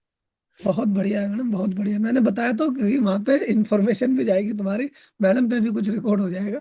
शुरू में प्रैक्टिस में बहुत अच्छी चीजें होती है, ठीक है ना। और अब आज का क्या शेड्यूल है, 3 बजे से हमारा ई इनवॉइसिंग और ई वे बिल की क्लास है, ठीक है। 3 से 6 में वो करेंगे, और 7 बजे से आज की बढ़िया क्लास, जैसे आज ये बढ़िया हुई है ना 12 से 2, दूसरी बढ़िया क्लास शाम को 7 बजे से टीडीएस की क्लास है।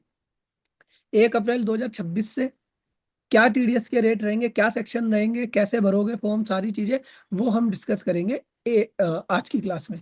तो दोनों क्लासेस को अच्छे से ज्वाइन कर लेना, मिस मत करना, ठीक है ना। और एक बार मैडम का धन्यवाद तो कर दो यार तुम लोग। मैडम ने कितना अच्छा सेशन दिया है। हाँ, कितनी नॉलेज बढ़ाई है तुम्हारी। हाँ, एक बार दो जोरदार तालियों से मैडम।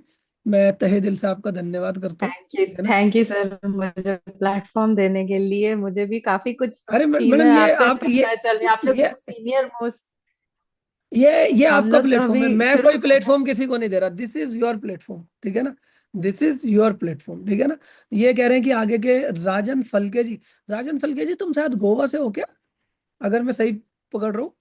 राजन फलके शायद पहले मैंने गोवा से देखे थे, हैं। हाँ, तो यस सर, देखो मुझे याद रहता है नाम से कि तुम हो कहाँ से, हैं। ठीक है ना, देखो याद आ गया ना, राजन फल के कोई गोवा से थे। तो हमारी टीम है, उनसे बात कर लो तुम्हें अगली क्लास कैसे लेनी है, ठीक है ना। हाँ हाँ, या तो एक हमारा गोवा का टूर अरेंज करा दो, ठीक है ना, क्लास ऐसे ही दे देंगे। हाँ, ये कह रहे स्टूडेंट था मैं, ठीक है ना। ठीक है, चलो, ठीक है ना, तो टीम से बात कर लेना, क्लास ले लेना। तो madam once again thank you आपका, आपने अपना कीमती समय निकाल के और थैंक यू हमारे को इतनी सारी नॉलेज दी। और हम आपको दोबारा भी परेशान करते थैंक रहेंगे, यू सर। ठीक है ना, दोबारा भी बिल्कुल हम सर, आपको। करते रहेंगे। थैंक ठीक है ना, thank thank you, you okay. So much sir, thank you so much. Okay, tata bye bye. किसी और को कोई कुछ पूछना है हमारे किसी और चीज के लिए, मैगजीन के लिए, वेबिनार के लिए, एनुअल वेबिनार, जिन लोगों ने आज 199 रुपए की पेमेंट करी है या 99 की पेमेंट करी है, सजेशन दे रहा हूँ, आपको रिकॉर्डिंग नहीं मिलेगी इस वेबिनार की। तो एनुअल वेबिनार ले लो भाई, एनुअल वेबिनार ले लो। उसमें पिछले वेबिनार की रिकॉर्डिंग भी मिलेगी और अगले 1 साल के वेबिनार की रिकॉर्डिंग भी मिलेगी, ठीक है ना। बार बार तुम्हें हर हफ्ते पेमेंट करने की जरूरत नहीं है, क्योंकि अगले संडे भी वेबिनार है। सर किस चीज़ पे अगले संडे वेबिनार? अगले संडे मैं तुम्हें बताऊंगा कि कैसे तुम इनकम को डॉलर्स में कमा सकते हो, कैसे तुम इनकम को डॉलर्स में कमा सकते हो। तुम इंडियन अकाउंटिंग कर रहे हो, कैसे तुम फॉरेन अकाउंटिंग कर सकते हो। तो उसके लिए हमारे पास एक स्पीकर है, सीए सिद्धार्थ जैन, ठीक है ना। एक स्पीकर है सीए सिद्धार्थ जैन, जिनका सेशन है 22 तारीख को, ठीक है ना। तो 22 तारीख का सेशन हमारा सीए सिद्धार्थ जैन जी के साथ है, ठीक है ना। तो ऐसे ही सेशन रहेगा, नॉलेज बढ़ाने का सेशन होगा, पैसे कमाने का सेशन होगा, ठीक है ना। तो 22 तारीख को सर, 22 के बाद 29 को, 29 का भी जल्दी बता दूंगा मैं तुम्हारे को किस टॉपिक पे सेशन होगा। तो एनुअल वेबिनार्स ले लो, ठीक है ना, तुम्हारे को बेनिफिट्स रहेगा। जीएसटी पढ़ना है तो भाई जीएसटी के लिए ज्ञान गंगा बैच ले लो। इनकम टैक्स के लिए क्या लेना है, आरंभ बैच ले लो, ठीक है ना। मैगजीन तुमने ले ही रखी है, बस और क्या करना है। ऐसे ही बढ़ते रहो, नॉलेज बढ़ाते रहो। नॉलेज बढ़ाओगे तो पैसे भी बढ़ते रहेंगे। किसी का कोई और क्वेश्चन हो तो बताओ, नहीं तो हम क्लोज करते हैं। ठीक लगा अटल सिंह जी सेशन? सर अच्छा सेशन था, बढ़िया था। अब मतलब मैंने बहुत अब अच्छी तरीके से बताया, सिंपल भाषा में एकदम सरल अब शब्दों में सा, समझा दिया। अब सागर जी ऑर्गेनाइज कर रहे हैं वो टूर, ठीक है ना, मैंने इन्हें दी है जिम्मेदारी, ठीक है ना। ठीक है, स्वप्निल या तो तुम स्वप्निल या तो तुम टूर ऑर्गेनाइज कर लो यार, गोवा वगैरह ले सर चलो यार। वही अभी बोलने वाला था, गोवा के कोई है तो उनसे कोऑर्डिनेट करके एक बार गोवा जाते हैं सर। अरे मत गोवा में जो है ना, जैसे राजन हाँ फलके हैं, हाँ हाँ ठीक हाँ, है। उनसे ही ये मतलब ये कांटेक्ट। ये लेकिन ये तो अपना चेहरा ही नहीं दिखा रहे ना, तो कैसे बात करेंगे हम, है ना। मतलब पहले क्या, अब पता चले हम गोवा चले जाए इनके भरोसे और ये फिर फोन ही नहीं उठाए। वैसा है नहीं, बट है नॉलेज मेरे को भी, बट साथ में कोई हाँ रहेगा तो और अच्छा रहेगा। तो हाँ गोवा में हाँ। थोड़ा अलग एक ये हो है। हाँ, तो गोवा का कर लो यार कहीं टूर, बहुत दिन हो गए टूर पे गए हुए ना। बहुत दिन हो गए कुछ बच्चों से मिले हुए, ठीक है ना। अब अटल सिंह जी से नहीं मिले, ये टूर पे ही मिलते हैं हमारे को। अटल सिंह जी, कितने टूर करे हैं तुमने हमारे साथ? सर मैंने करीब अयोध्या गया हूँ, हाँ अयोध्या गए हैं, फिर देहरादून गए थे और टिहरी भी हाँ, गए थे। देहरादून वाले पे भी गए हो, टिहरी भी गए हो, नेपाल भी गए हो, नेपाल भी गए लोनावाला भी हैं, आए थे, लोनावाला भी लोनावाला आए भी थे। गए थे सर। लोनावला भी गए हैं, ठीक है। स्वप्निल ने भी टूर करे हमारे साथ। सागर अरोड़ा जी नहीं करते, सागर अरोड़ा जी कहते हैं पैसे महंगे लेते हो आप। दो करे हैं जी। हाँ हाँ, दो ही करे हो तुमने। अयोध्या गए नैनीताल थे सिटी ना। कॉर्पोरेट का और अयोध्या का। हाँ हाँ, दो करे, दो करे। हाँ, राजन फलके जी ने चेहरा दिखा दिया अपना। तो राजन फलके जी, एक बार ना, ये जो है ना हमारे स्वप्निल बारवे मुंबई से है, तो एक ना गोवा का टूर ऑर्गेनाइज कराओ यार हमारा, है ना। श्योर सर, करेंगे, आइए हाँ सर गोवा में। हाँ, नहीं नहीं, टूर बनाना पड़ेगा, ऐसे ऑर्गेनाइज हाँ, नहीं होता, उसकी पूरी डिटेल विटेल सब बनाओ। ओके। स्वप्निल से कनेक्ट करके। ओके। स्वप्निल राजन जी हैं। हाँ, एक ना गोवा में हमारे दूसरे मेंबर भी थे, वो आजकल आते नहीं है किसी क्लासेस वगैरह में। क्या नाम क्या नाम, है सर? क्या नाम था टीम, अगर तुम मेरे साथ होते, गोवा के हमारे फेमस मेंबर थे ना पहले, मेरे फोन में नंबर सेव है उनका। हाँ हाँ, उनके ओके। उनका स्टेटस में देखता रहता हूँ, ठीक है ना। आइए। तो गोवा का संतोष कुछ बड़ा। पाटिल। हाँ, संतोष पाटिल, संतोष हाँ पाटिल देख रहे हो। हाँ, ओके। हाँ हाँ, तो संतोष पाटिल जी थे, ठीक है ना, हाँ पहले हमारे मेंबर, ठीक है ना। तो स्वप्निल, मुंबई वाले तुम मिलके ना थोड़ा सा गोवा का बनाओ यार, है ना। Okay okay Goa sir. हाँ, वगैरह में मैंने जैसे, मेरा नंबर दिया है चैट में। हाँ। हाँ नंबर दिया है, नंबर एक बार नोट हाँ कर लो। हाँ हाँ, नोट मैडम कर देता हूँ। मेरा भी लिख आप, डालता हूँ सर, आप वो भी रखो। हाँ, ओके ओके हाँ सर, ओके सर। ठीक है ना, क्योंकि देखो अब मैं ना ऑर्गेनाइज मैं नहीं करूंगा, मैं चाहता हूँ कोई लीड करे। ठीक है ना, जैसे स्वप्निल ने ना लोनावला टूर बहुत अच्छे से लीड करा था, और इस बार इन्होंने जो मुंबई में प्रोग्राम करा था वो भी बहुत अच्छे से लीड करा था, स्वप्निल और गीता पाटिल ने। अब अरे मैं चाहता हूँ कि अगर मुंबई पुणे का हो, मुंबई या गोवा का हो तो ये लोग लीड करे। ठीक है ना। Yes sir, sure. अगर इधर की तरफ का हो, नैनीताल देहरादून का, ठीक है ना, जो भी है वो सागर जी लीड करे। तुम में से कोई लीड करो यार, क्योंकि ठीक है ना, मैं अब लीड करते करते थोड़ा सा थक गया हूँ, है ना। ठीक है ना, हाँ चलो ठीक है। ओके, मिलते हैं अभी 3 बजे। चलो थैंक यू सर। सर, कारों पे वेबिनार कर सकते हैं सौरभ अग्रवाल जी। एनुअल मेंबरशिप ले रखी है तुमने वेबिनार की, तो एक बार ग्रुप में डालो, और कारों का कोई स्पीकर बताओ, हम पे ना कारों के स्पीकर नहीं है। अब जैसे ये सीएस के तो स्पीकर हमें मिल गए थे, ठीक है ना, तो स्पीकर अगर हमें मिल जाए तो हम कर ले। ठीक है ना, तो स्पीकर अगर मिलेंगे तो कर लेंगे। कारों पे ऑडियंस कम है उसकी और स्पीकर कम है, बाकी फिर भी देखते हैं। ठीक है ना, चलो, सब लोगों को मजा आया। चलो अब मिलते हैं ये तीन मैम बजे भी कर सकते हैं, ये भी तो सीएस, इनको तो नॉलेज होगी। अरे नहीं नहीं, ये कारों ऐसे नहीं ना, फिर थोड़ा सा कारों की नॉलेज सीए को जो उस फील्ड में होता है ना वो ज्यादा सही करता है। ठीक है ना, चलो ठीक है, और कोई तुम्हारा सवाल जवाब तो नहीं है। चलो जी, ओके, टाटा बाय बाय। एक बार फिर से धन्यवाद सीए कीर्ति पोरवाल मैडम का, जिन्होंने इतना अच्छा सेशन दिया। Okay, tata bye bye.